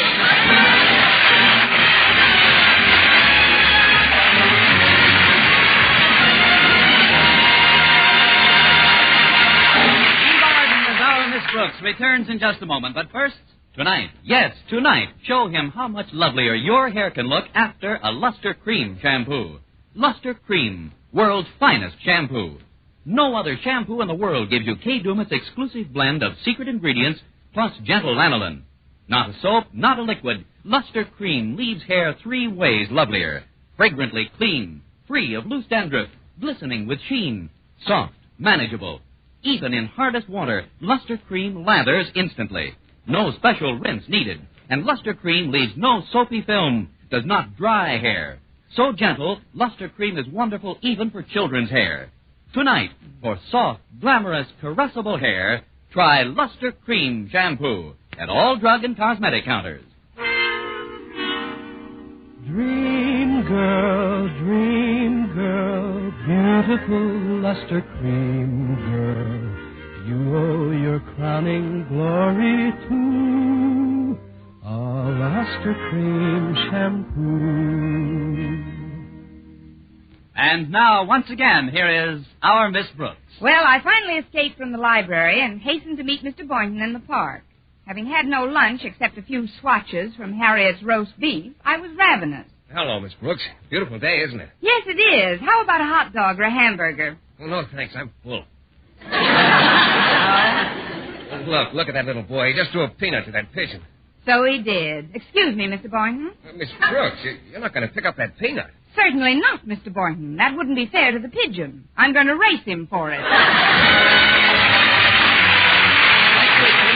Our Miss Brooks Show, brought to you by Palmolive Soap, Your Beauty Hope, and Luster Cream Shampoo for soft, glamorous, caressable hair. Our Miss Brooks, starring Eve Arden, is produced by Larry Burns, written and directed by Al Lewis, with music by Wilbur Hatch. Here's a money-saving offer, men. A giant tube and large tube of Palmolive brushless shaving cream for 49 cents. Yes, a 70-cent value for only 49 cents.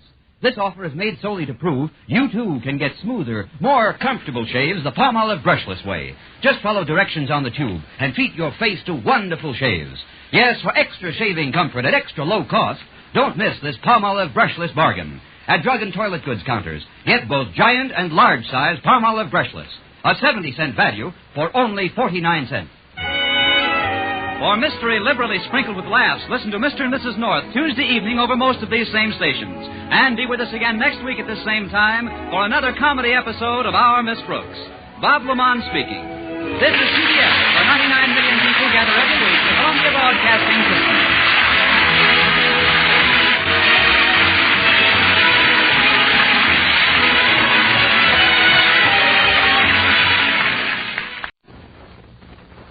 EAS, New York, 8:30 p.m. BULOVA, Bulova Watch Time. Bulova, masterpiece of fine watchmaking.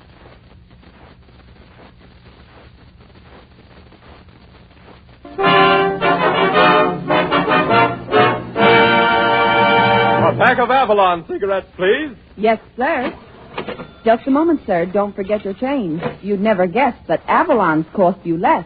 So why not always travel on with Avalon?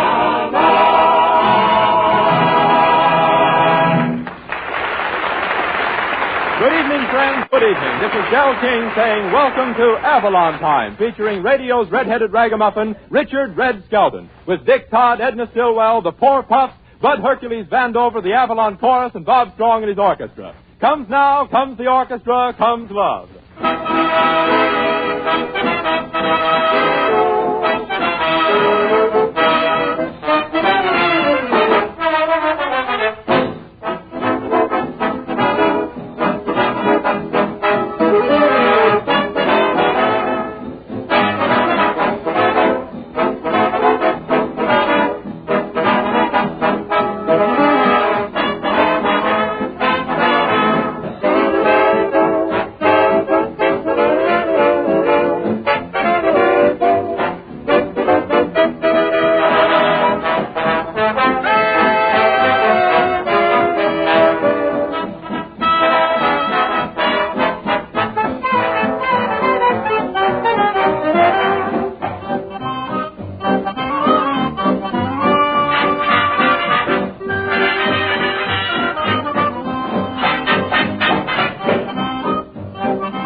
Avalons are entirely different from any other cigarette on the market today because they give you both outstanding quality and exceptional money-saving economy.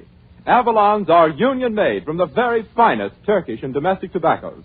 In fact, you couldn't get finer quality tobaccos in any other cigarette, regardless of price, regardless of brand. And you get this unsurpassed quality in Avalons for 3 to 5 cents less. Yes, 3 to 5 cents less per pack than other popular price brands. Avalons are the outstanding cigarette value on the market. Try a pack tonight.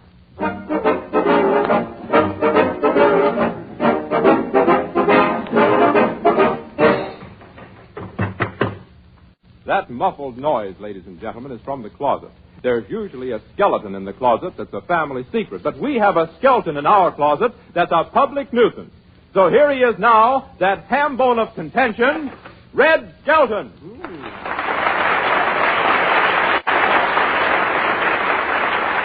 Thank you very much. Greetings, people and everybody, and happy birthday, Thackeray. Thackeray? Who's Thackeray? My new writer, Del. But you're supposed to start the show off by saying something funny. Now, that's what I told Thackeray. Well, what do? Take orders from your writer? Who, me? Take orders from Thackeray? Him tell me what to do? I should say not. Louder, Captain. Who was that, Red? That was Thackeray. That was Thackeray. Hey, he's a tough-looking mug. How come you hired him? Well, I had to. He applied for the job by sending me threatening scripts. I should have found out more about him. Well, has he ever written for radio? Oh, sure. He wrote all the no-talking signs at Radio City. Look, here's one of the jokes he wrote for me. A dark-complected lady was standing by a green gate, and a little boy in a red hat, brown shirt, blue pants, rides by on a bicycle. And the dark-complected lady says, My, you sure can ride that bicycle. That laugh, one laugh, ladies and gentlemen, was furnished by Thackeray. See, anybody laughs at his own jokes ought to have his head examined. By a headhunter. Hey, it ain't bad, huh? Hello, Zed. Oh, hello, Ed. Hey, where have you been? I've been out walking with Dick Todd. And does he attract attention from the girls? Well, so what? I attract the attention of girls when I walk up the street myself. Yeah, but he does it without whistling. Say, where'd you go with Dick? We went over to the hospital to see his sister. The hospital? Say, maybe you shouldn't have come over here among all these people. Maybe she's got something that's contagious. I don't think so. She has twins. Yeah. Say, that's what our slice of life is about tonight, an expectant father. Say, as soon as Todd gets here, we'll do it. Say, where is Todd, anyhow? If he don't show up, I'll sing the song myself, after a fashion. That fashion went out after your ancestors came out of the trees and learned to talk. Yeah. So you're here, are you? Well, if I want to sing a song, I'll sing it. I'm getting sick of getting pushed around here. Well, it looks like we're going to have an exhibition of a little spunk tonight. Spunk? That ain't the way I wrote it. Yeah. Sing, Dick.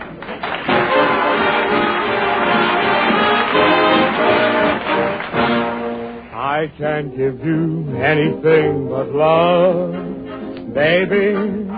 That's the only thing I'm plenty of, baby. Dream a while, scheme a while, we're sure to find happiness.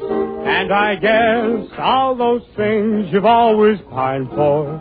Gee, I'd like to see you looking swell.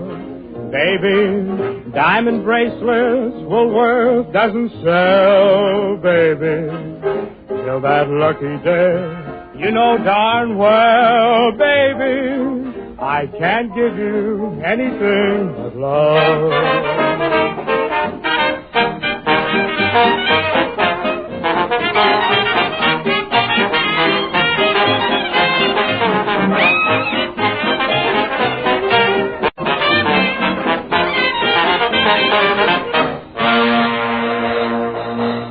I can't give you anything but love, baby.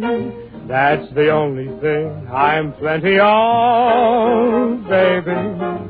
Dream a while, scheme a while, we're sure to find happiness. Then I guess all those things you've always pined for. Gee, I'd like to see you looking swell, baby. Diamond bracelets Woolworth doesn't sell, baby. Till that lucky day, you know darn well, baby, I can't give you anything but love.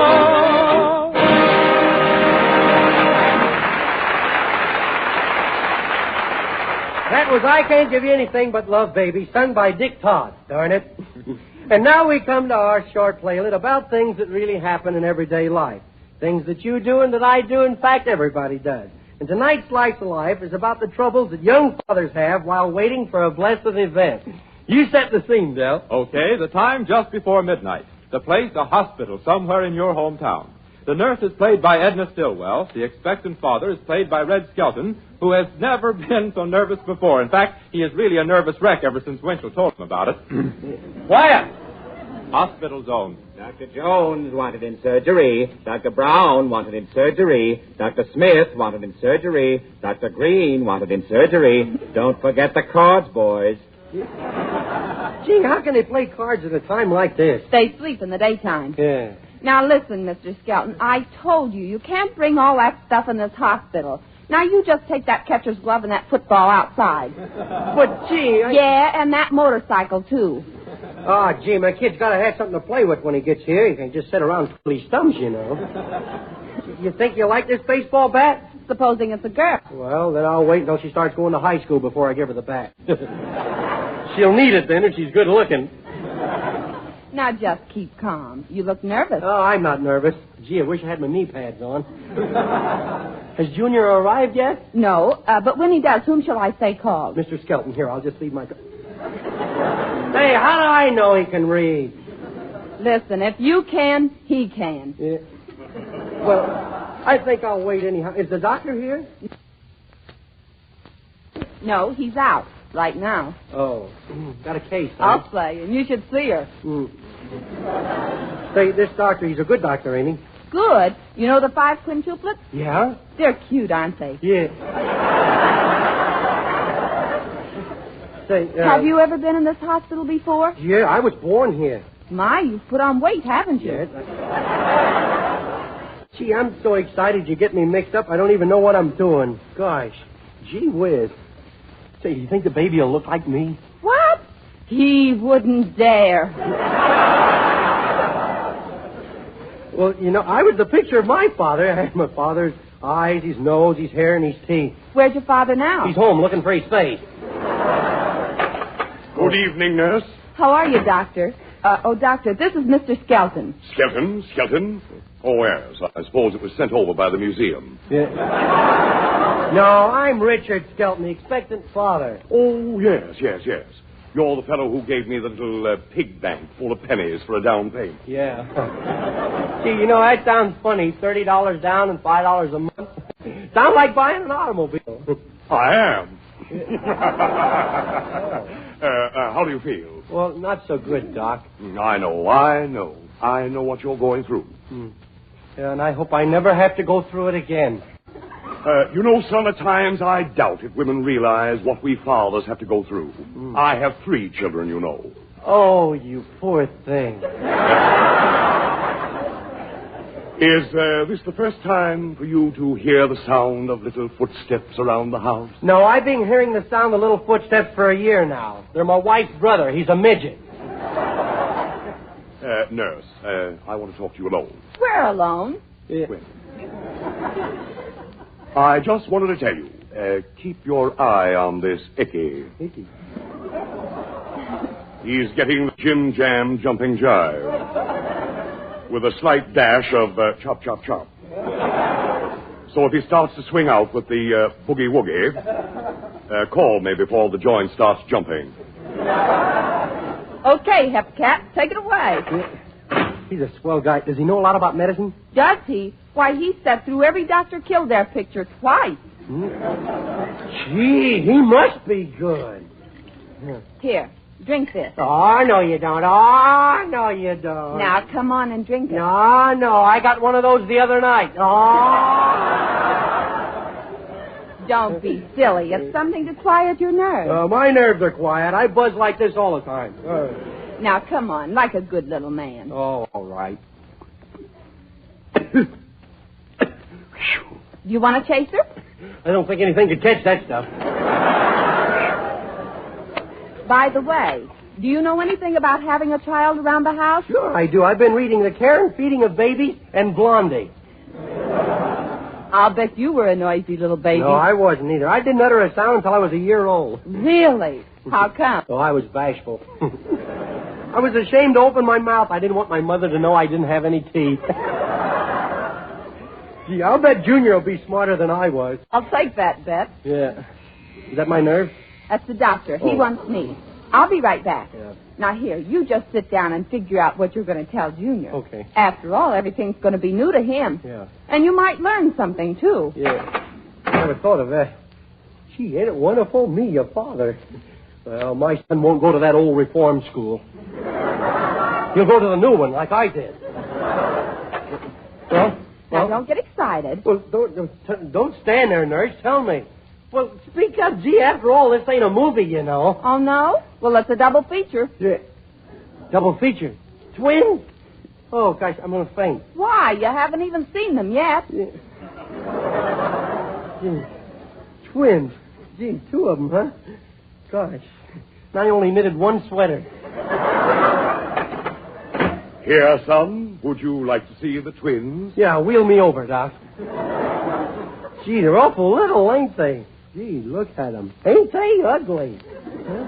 Yes, and they're all yours. Yeah. Where'd they get that terrific sunburn?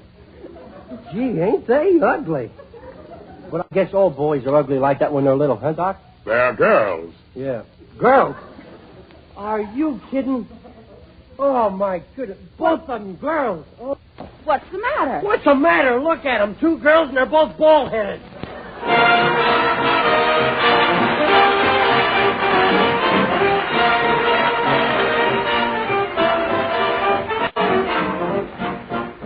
And now our 4 pups work themselves up to the 4 winds and get ready to go fly a kite. It's from the Star Maker. Sing it, kid.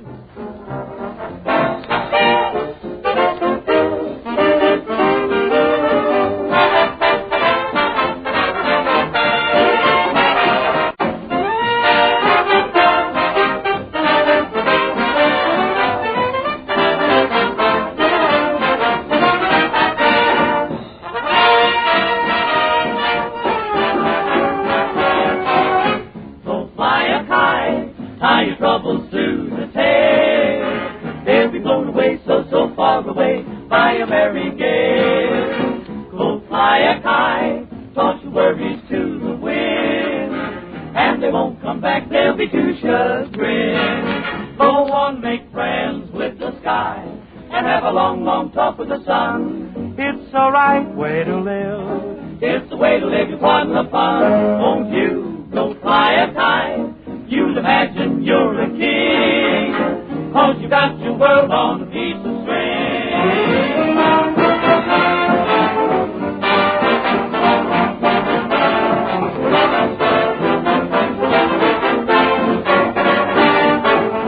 Go fly a kite, you'll imagine you're a king, 'cause you leave all your troubles behind. Blow your troubles away, you got your little world on a piece of string.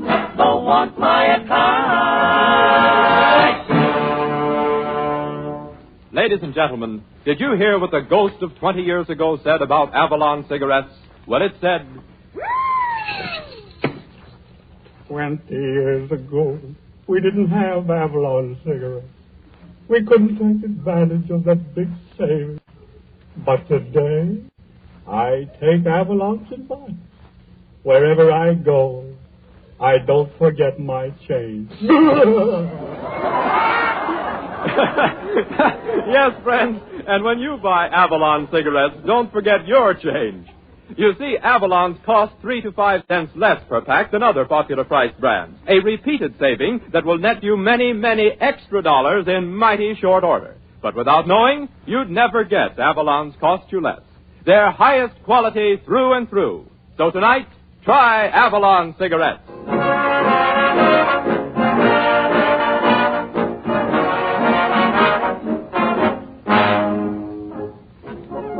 Dick Todd and the Avalon Chorus sing out with the new Western ballad, South of the Border. South of the border, down Mexico way. Down Mexico way. That's where I fell in love when stars above came out to play. And now as I wander, my thoughts ever stray. South of the border, down Mexico way. Down Mexico way. She was a picture in old Spanish lace. In old Spanish lace. Just for a tender while I kissed a smile upon her face. For it was fiesta, and we were so gay. South of the border, down Mexico way. Down Mexico way. Then she sighed as she whispered, Manana, never dreaming that we were parting. And I lied as I whispered, Manana, for our tomorrow never came. South of the border, I rode back one day. There in a veil of white, by candlelight, she knelt to pray. The mission bells told me that I mustn't stay. South of the border, down Mexico way. Down Mexico way. Ay, ay, ay, ay. Ay, ay, ay, ay. Ay, ay, ay, ay. Ay, ay, ay, ay.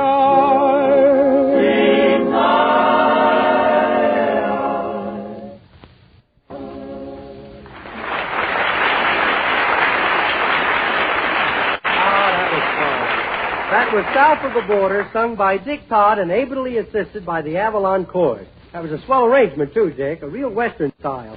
Sounds like it was arranged by the Lone Arranger. I don't think that was much of a joke, Red. Well, personally, I don't either, but it's one of Thackeray's. I think they'll get better later on. I've sent for another writer. Oh, well, what about that now? If he comes over tonight, well, if he's good, will you fire Thackeray? Well, maybe. Well, what kind of a contract do you have with him? Well, it's just the usual thing, a straight 99-year contract. And don't forget the option. Yeah. Confidentially, Del, I sneaked in a cancellation clause in the contract. Oh, that was smart, Red. But how can you break the contract? By dying before him and his 5 brothers. I wouldn't mind so much, but he lives at my house. He eats my food, sleeps in my bed, wears my clothes, even goes out with my girl. Don't you ever have time for yourself? Only when he sends me on errands. Hey, Skelton, tell that gag of mine about your uncle. I can't do it, Thackeray. We're out of the hospital now. I could arrange to get you back in. Yeah. Okay, I'll tell it. My Uncle Zell was so crooked. And lay off the ad-libs. My Uncle Zell was so crooked. Yeah. And he went into a hospital for an X-ray, and they found his bones were loaded. Stick to me, Skelton, and pretty soon you'll be somebody on this program. Yeah. After next week's program, I'll be the little man who wasn't there. Hey, I got another swell gag for you, Skelton, about the jerk. No. Please, Thackeray, not that. We just got a letter from the sponsor saying that the jerk has been terribly overworked on this program. Yeah. Does that mean that Skelton gets a vacation? Yeah, starting next... I wish that other author would get here. He writes clever stuff, sophisticated sketches. Oh, another writer, huh? Yeah. What does he look like? I don't know, Thackeray. I have never met the man. Well, I'm going outside, so if anybody shows up in here with 2 broken arms, that'll be him. Yeah. Oh, why did I ever hire that guy? I can write my own jokes. I don't need anybody. See, I got a lot of energy. Boy, when I get going, I'm a regular human domino. You mean human dynamo? Oh, domino. I see spots before my eyes. That's probably the author now. Come in. Boy, am I glad you got... Well, are you a writer? Well, I ain't McGuffey's first reader. Hercules, an author. Oh, heavens, yes, Mr. Skelton. I'm the Pulitzer Prize package from Peoria. Well, the first thing I want to know, Herky, is, are you original? Well, I ain't a reasonably exact facsimile. And do I work hard, Mr. Skelton? Why, I sat down at my typewriter and whacked and clacked like a hack for 5 days and nights. I suppose when you finished, you had a masterpiece. No, I forgot to put a ribbon in the typewriter. Then you mean you don't have a sketch for me? You haven't any play? Oh, haven't I? Why, Mr. Skelton, I've got a wonderful original play for you called, well, let's see, I'll give you a synopsis of it first. The play takes place in Africa. And as the first scene opens, you're going through the Suez Canal. And the natives are on the bank of the canal doing a weird dance. You see, they hop around with their index fingers waving in the air and they yell, EQ, EQ, EQ. This dance is called the Suez EQ. This ought to be very good. And then you plunge real deep into the jungle. Yeah. You go from UGG to Ubangi. You sure? No, Ubangi. Yeah. Didn't you ever hear of those Ubangi women? Yeah, I know. That's the girls with their lips in their laps. Well, then you find out they're cannibals. But they don't eat you because you tell them you're a missionary. Yeah? And missionaries have taught them that you can't keep a good man down. So on you go looking for the white Bwana. Bwana? What's a Bwana? Bwana is what they call a white man. It means master. Oh. But no matter where you go, you get the same answer. Ug yug wug hub nob Bwanas. That means, yes, we have no Bwanas. I think I better go out right now and look for a new sponsor. Oh, no. You see, you go on looking for this white man. Finally, you see a white man in the deepest, darkest part of darkest Africa. And you walk up to him and you say, how about a light? Oh, you do not. You walk up to him and you say, Dr. Livingstone, I presume. Yes. This is your original story? Why, it certainly is. I'm calling it Stanley and Livingstone. Oh, wait a minute, Herky. Stanley and Livingstone were two real men. Real men. They've already made 4 movies, 6 plays, and 82 radio sketches about the story. Oh, good heavens. They can't do that to me. Why, that's that's stealing. I better hurry and get a copyright on my new play, then. What's the name of it? Well, I call it The Birth of a Nation. Yeah. Oh, that ought to be good, too. Well, I got to scram now. You sure keeps me busy writing for the masses, the misses, the musses, and the messes. So... Yeah. I think I better get out and find a writer, I presume. Play, Bob.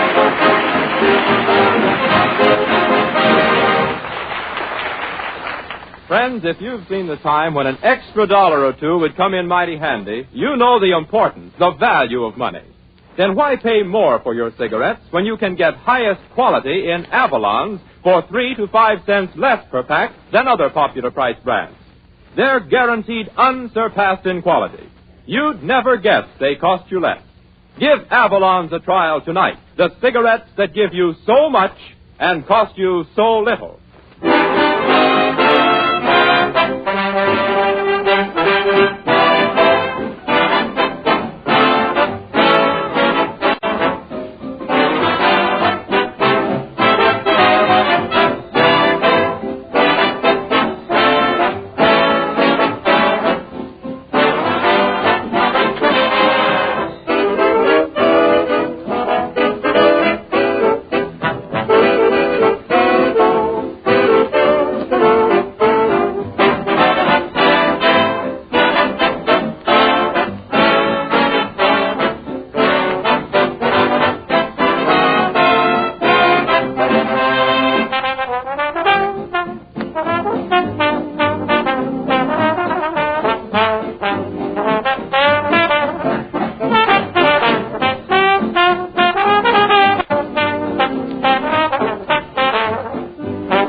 Well, Del, I guess that winds up another one. Yes, Red, another program has gone by the board. Yeah, and I want you to be sure and come to my Halloween party next week, Del. Okay. We're going to have a lot of games. We'll duck for apples, and I'll win that. And we'll play the witch hunt. I'll probably win that. And then we'll pin the tail on the donkey. That's the game where they'll stick you. Yeah. Oh, what's the use? Ladies and gentlemen, don't forget that this is the season when good Americans show that they're good neighbors by contributing to their community chest. So let's all be real good neighbors and give freely. Good night, everybody. See you next week. Goodbye now. Well, friends, we're putting our skeleton back in the closet for this week, and we hope that you've enjoyed our show. Be with us next Wednesday night at this same hour when the Brown and Williamson Tobacco Corporation again presents Red Skelton, Dick Todd, Edna Stillwell, and the entire gang in Avalon time. And remember, friends, during the week when you ask for Avalon cigarettes, don't forget your change. So why not always travel on with Avalon?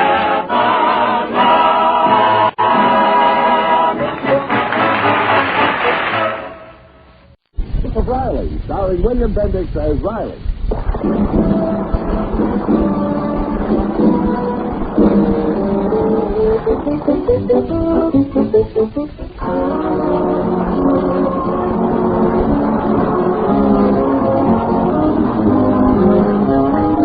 Jester A. Riley had weathered many a storm in his turbulent life, but one squall that really got him down will live long in his memory.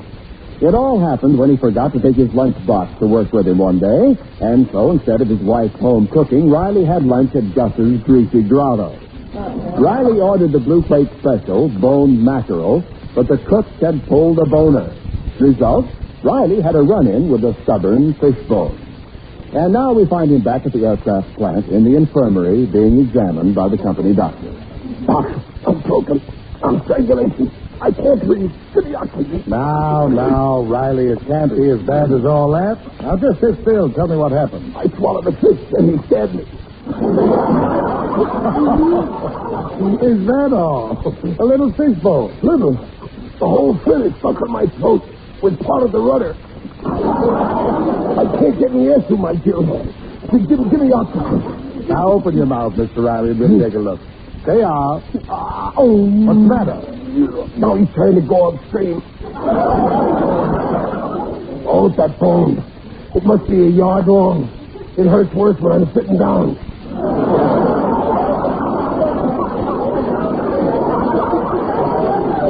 Now, relax, Riley. There is no bone lodged in your throat. It only made a little scratch. It'll be all right in a few hours. Oh, just a little scratch. Oh, gee, that's great. Well, thanks, Doc. I'd better go back and finish the fish. That lunchroom don't give no rebates on what you leave on the plate. Just a second, Riley. It seems that you have a condition much more serious than a fishbone. Have a chicken bone? No, now open your mouth again, please. Say ah. Ah. Wider.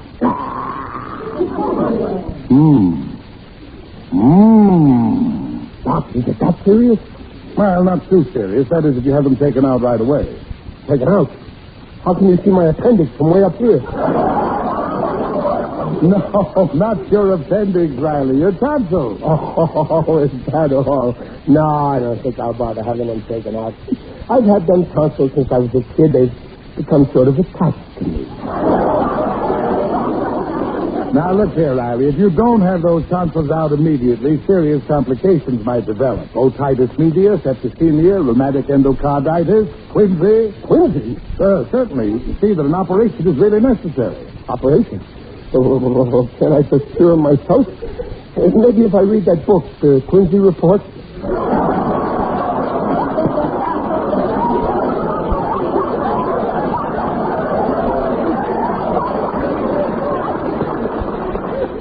Riley, in your case, an operation is specifically indicated.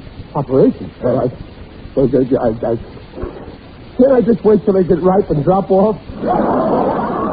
Now, stop acting like an infant, Riley. A tonsilectomy is as simple as ABC. You just take a small instrument about no bigger than this, and then snip, and they're out. I'll make a reservation for you at the hospital. Okay, Doc. Let's say next year? No, tomorrow. Those tonsils must come out. They're almost as big as billiard balls. Billiard balls? Now, stop being so nervous. Well, I ain't nervous. I just don't like the idea of you doctors shooting pool with my tonsils.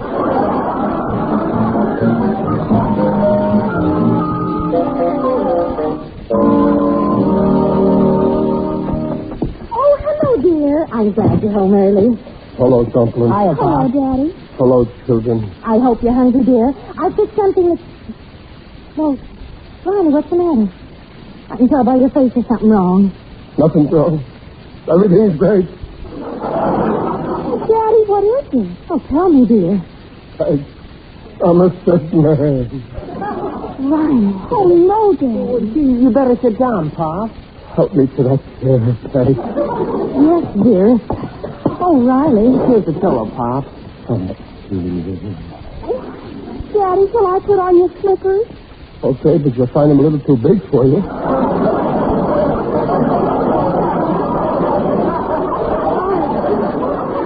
just can't stand it. What happened? I saw the doctor today. The doctor? About what? Now, Peg, you gotta be brave. Prepare yourself for a shock. Oh, sweetheart, what is it? Lots of things. Otitis medium, rheumatic endocarditis, and septemberemia. Oh, Riley. Oh, Riley.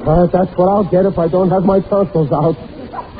Tonsils? Yeah. Is that all?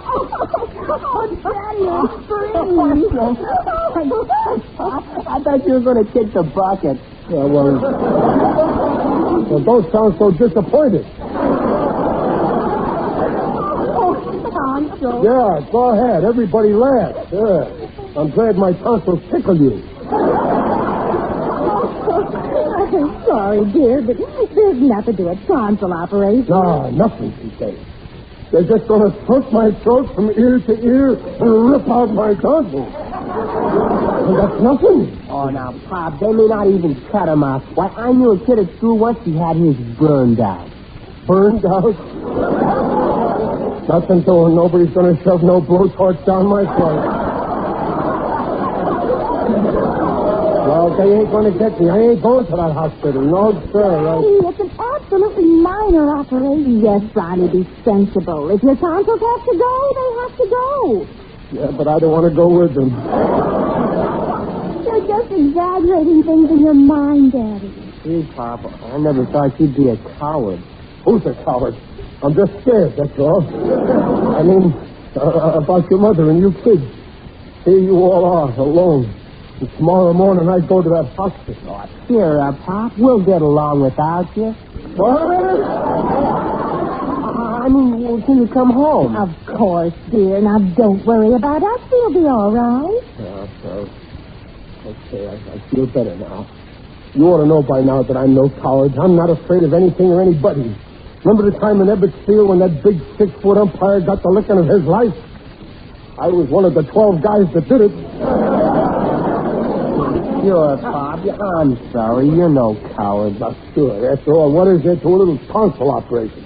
The doc told me exactly how they do it. Of course. There's nothing to worry about. Of course. You see, they just take this knife. It's about as big as from here to where Junior's standing. And they shove it down my throat, and then they chop.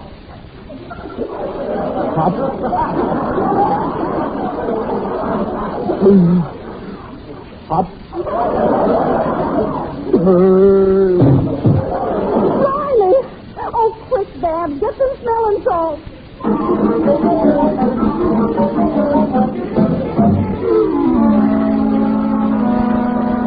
Hiya, Ray. Oh, hello, Gilly. Hey, what happened to you at the plant today? You went off the floor for lunch and never come back. Yeah, well, it was like this. I was worried. I didn't notice you was missing until suddenly the belt line started going faster. Oh, you see, I had some trouble. Oh, no, don't say that. If Riley, my best pal, is in trouble, that I couldn't stand. I know you got fired. No, I got worse trouble.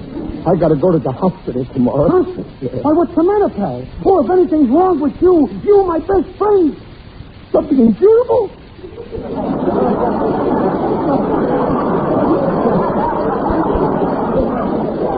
Yeah, tonsils. Tonsils? That's all? Well, ain't that enough? You got a nerve aggravating me over a couple of measly tonsils. Stop wasting my time. Oh, yeah, you think it's nothing. What do you know about it, Jimmy? I know plenty about surgery. Why, during a day goes by, I donate all the obituary columns. Why, taking out tonsils is a thing. Nothing to it. Any good doctor can perform that operation blindfolded. Blindfolded, huh? Well, if my doctor wants to get paid, he better pay. Hey, you're in bad shape, Riley. Scared stiff. Now relax, pal. There's nothing to it. It's easy for you to say. Did you ever have your tonsils taken out? No, but believe me, I'd be glad to if I had the opportunity. Boy, would I love to go to a hospital and stay overnight. 24 wonderful hours away from my wife. Some wife. Ether is better. Yeah, well, I like my wife. She's cute. And I like my tonsils, too. They're cute. Riley, turn your head this way. Huh? More. Yeah. I want to tell you something to your face. You're a coward. Who's a coward? Then stop squawking. If the doctor says you got to do it, you got to do it. The whole thing takes a minute. That's all? Well, sure. They put you to sleep. They open your mouth. They take a very sharp instrument. Down your throat it goes. Very delicate.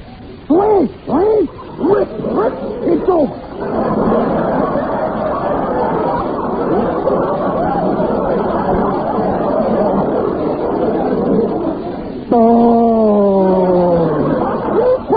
I knew it, you're a coward. That ain't so, only I... Let me relieve your mind, pal. You know that Mrs. Bennett on the next block, she's my wife's best friend? Well, she had her tonsils taken out, and the next day she was given a party. And she didn't invite my wife. The next day, huh? Well, sure, don't take my word for it. Go ask the woman. She'll give you courage. I don't need courage, Gillis, and you stop making cracks. It'll be a dark and stormy day when Chester A. Riley has to go to some helpless woman for courage. But I'll go just to be neighborly.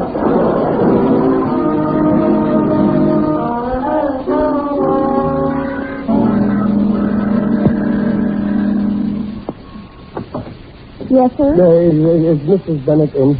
Yes, sir. Who shall I say is calling? Riley, Chester A. Riley. I live down the street. Mrs. Bennett was in the hospital, and the same thing is going to happen to me, and, well, you know, I want to give her advice. Oh, I see. Come in, please. Okay. I'll tell Mrs. Bennett you're here. Who is that, Matilda? It's Mr. Riley from down the block, ma'am. He must have heard about you giving birth to the twins, and I think he wants some advice. Oh, I guess his wife is expecting. I guess so, ma'am. Well, then, you better finish feeding the twins, and I'll go see him. I know how nervous the prospective father can be. How do you do, Mr. Riley? Oh, hello, Mrs. Bennett. Oh, please don't get up, Mr. Riley. I realize what a strain you must be going through. Yeah, well, I am kind of worried, but mostly on account of my wife. Oh, and naturally. After all, it is your wife's problem, too, isn't it? Yeah. Why couldn't this have happened when I was single?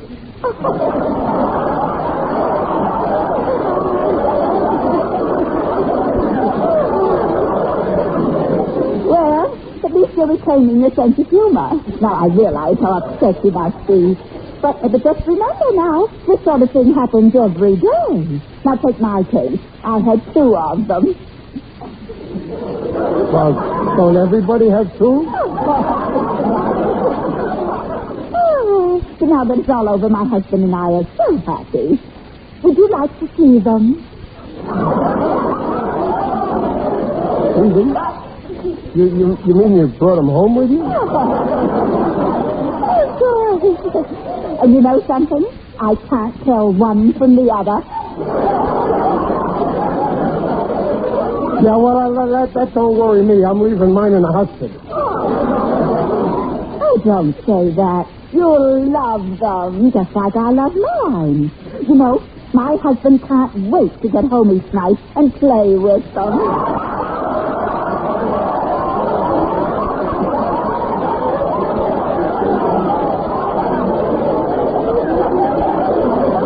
What? What are you going to say? You know what? If you come inside, I'll let you hold one. Hold one? In my bare hand? Oh, you'll have to use both hands, Mr. Riley. They're quite large, you know. Large? How large? Oh, they each weigh 7 pounds. Heavens!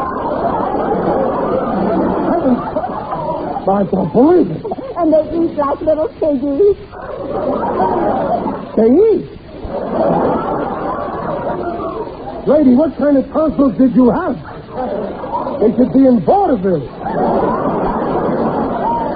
Tonsils? What are you talking about? I'm talking about my tonsils. I gotta have them taken out. Tonsils? Yeah. Oh, I see.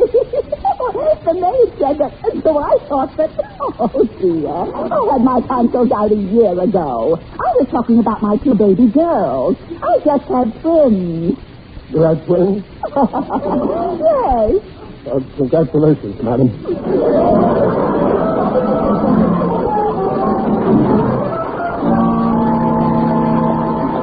Riley, dear, it's getting late. It's time you started to the hospital. Yeah, I know, but first I got something to say to my family. Peg, you sit down here. But you'll be late. Junior, you sit here, and Dad, you here. Oh, Daddy, what's this all about? Well, I got something to read to you. It's in this envelope. It says, Chester A. Riley, his last will and testament. To be read after his funeral. So now I'll read it. Oh, Riley. Will you please stop this? It's ridiculous. Sure, but you're not going to kick off. Don't be so pessimistic. Now listen. I, Chester A. Riley, of sound body, do hereby cut up my entire estate to wit and ergo. To Peg, my beloved wife, I leave outright my entire bank account, which has always been in her name. Also, for the past year, I have been kind of holding out a certain sum each week from my salary. Riley? It's for emergencies. I want my dear wife to have this $15, which she will find in the radio behind the third tube from the left. Daddy, please. Don't interrupt, Dad. To my beloved son and pal, Junior, I leave my good name. Is that all? Junior. I ain't finished. Also, I leave him my shoe trees that I got for Christmas, which he will find in my sneakers. And to my darling daughter, Bed, who in the years to come won't have her father's protecting hand to guide her when she goes out with boys, I leave these 2 words. Watch out.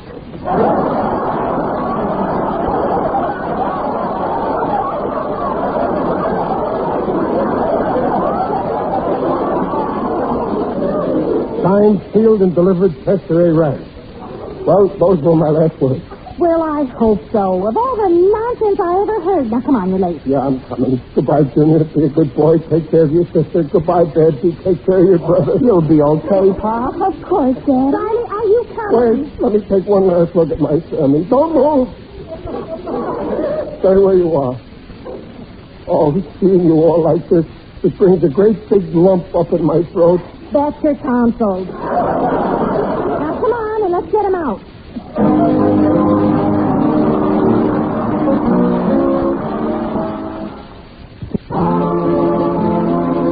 back to the life of Riley with William Bendix as Riley. And our brave hero is in the hospital waiting to have a simple tonsil operation. But that's not the way Riley sees it. The way he's acting up, you'd think he was about to undergo the most dangerous operation in the annals of surgery. And right now, our patient is driving his nurse slightly insane. Send me, nurse. Water. Nurse, take my pulse. I just took your pulse, Mr. Riley, and it's normal. Now stop worrying. You're perfectly normal. I am not normal. I know myself better than you do. Oh, why did I ever come here? Why did I ever let that doctor see my tonsil? Next time I'll keep my mouth shut. Now just relax. My goodness, the way you act, you think you were going to die. Well, I like to look ahead. Where's my late wife? She should have been back long ago. She went out with some lunch. She'll be here when you get back from the operating theater. Theater? Nothing doing. They ain't selling tickets to look at me. That's what they call the surgery room. Well, now I better get you ready. Ready? You mean my time has come? I'm going to give you something for your nerves, and you'll feel better. Here, let me have your arm. No, wait a minute. You mean you're going to stab me with that dagger? This is just a hypodermic needle, and it won't hurt a bit. Just turn your head, and it'll be over before you know it. Now close your eyes. Oh! Get back in bed. All I did was swab your arm with alcohol.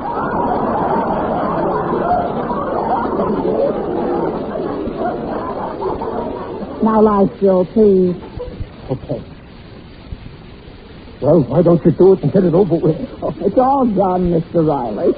I told you it wouldn't hurt. Yeah, I guess the needle wasn't very sharp. Now you just lie there and relax. The orderlies will come and get you with a stretcher in a few minutes. Who is it? It is I. You there. The friendly undertaker. Oh, that's all I need now. Come in, Digger. You can stay 5 minutes, sir. Thank you, dear Miss Nightingale. Greetings, Riley. You're looking fine. Very natural. Oh, Digger, I feel terrible. Perhaps these flowers I brought you will cheer you up. They're my favorite kind. Crocus.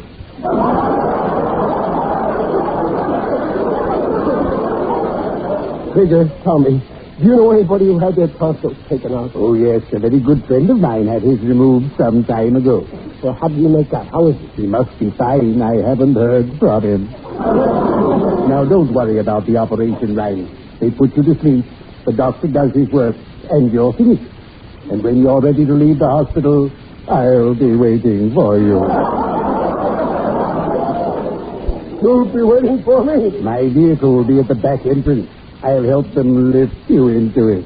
No, you can't make me. No. Why waste money on a taxi when you can drive home in my new station wagon? Oh, that wagon. Well, I'll take it. Thanks. Well, Mr. Riley, it's time for our little operation. Now just roll over on this stretcher here. Come on now, lie down. No, I changed my mind. I want to go home.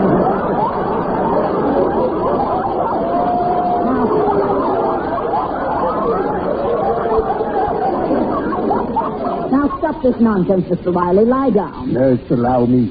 If I can't get it to lie down, nobody can.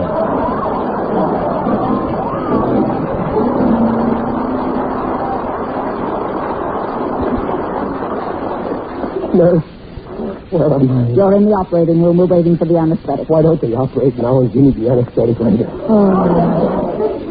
Oh, I had to ask to be transferred to surgery. I wasn't happy in the psychopathic ward. Where's my friend? They're waiting in the green room. Now, please, try to go to sleep. Sleep? Oh, not me. I'm staying awake to make sure that doctor knows what he's doing. Oh, take it easy. Oh, nurse. Yes. Oh, Dr. Olson, you ready for Mr. Riley? Riley? Yes, this case here. He's asleep. Oh, yes, the tonsilectomy. No, I've got a serious emergency that just came in. I don't think I'll get to Riley till late this afternoon. Better take him right back to his room. Yes, doctor.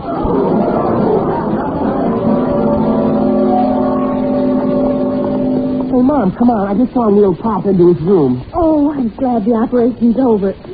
Oh, certainly was quick. Oh, I hope Daddy's all right. Here's the door. Let's go in. Oh, the poor thing, poor thing. It's the anesthetic. I guess it takes the dope a while to wear off.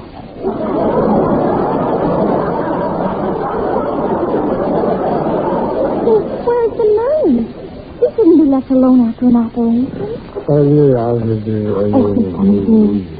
Riley, dear, it's me, Peg. Where am I? Back in your room, dear. The operation's all over. It's over. Yeah. How do you feel? Oh, my throat. Does it hurt much, Pop? It's agony, but I can take it. Oh, the pain.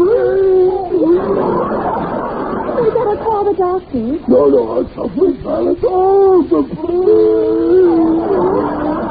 Here, take a sip of this water. No, I can't swallow. Well, try, Poppy. Drink. It might help you. Okay, I'll try. Did it hurt? No, it's just excruciating. Take another sip. Okay. Hey, now it didn't hurt at all. Oh, you don't sound so hoarse, dear. You sound more like yourself, Daddy. Yeah. Hey, I feel fine. I tell you, this modern surgery is wonderful. Oh, I'm so glad you came through it all right. Now, you see, Peg, you were worried over nothing. Wonderful. I don't understand how. Now, listen, Peg, about my will, I got I was only kidding about that $15. There ain't any donut radio. There isn't now. I've got it right here in my bag. Wait a minute. Hello, Mr. Riley. Oh, hello, Dr. Rhodes. How are you feeling? Great, Doc, great. You really know your business. Well, thank you. Good enough to go home right now. That's fine. All right, orderlies, you can bring that stretcher in now. Hey, Doc, I don't need no stretcher to take me to the bus. You're quite a car. Now, let's go up to the operating room. Operating room? Well, Doc, I thought the operation was all over. I wish it were. I'm so tired I can't see straight. You mean that I... What a revolting development this is.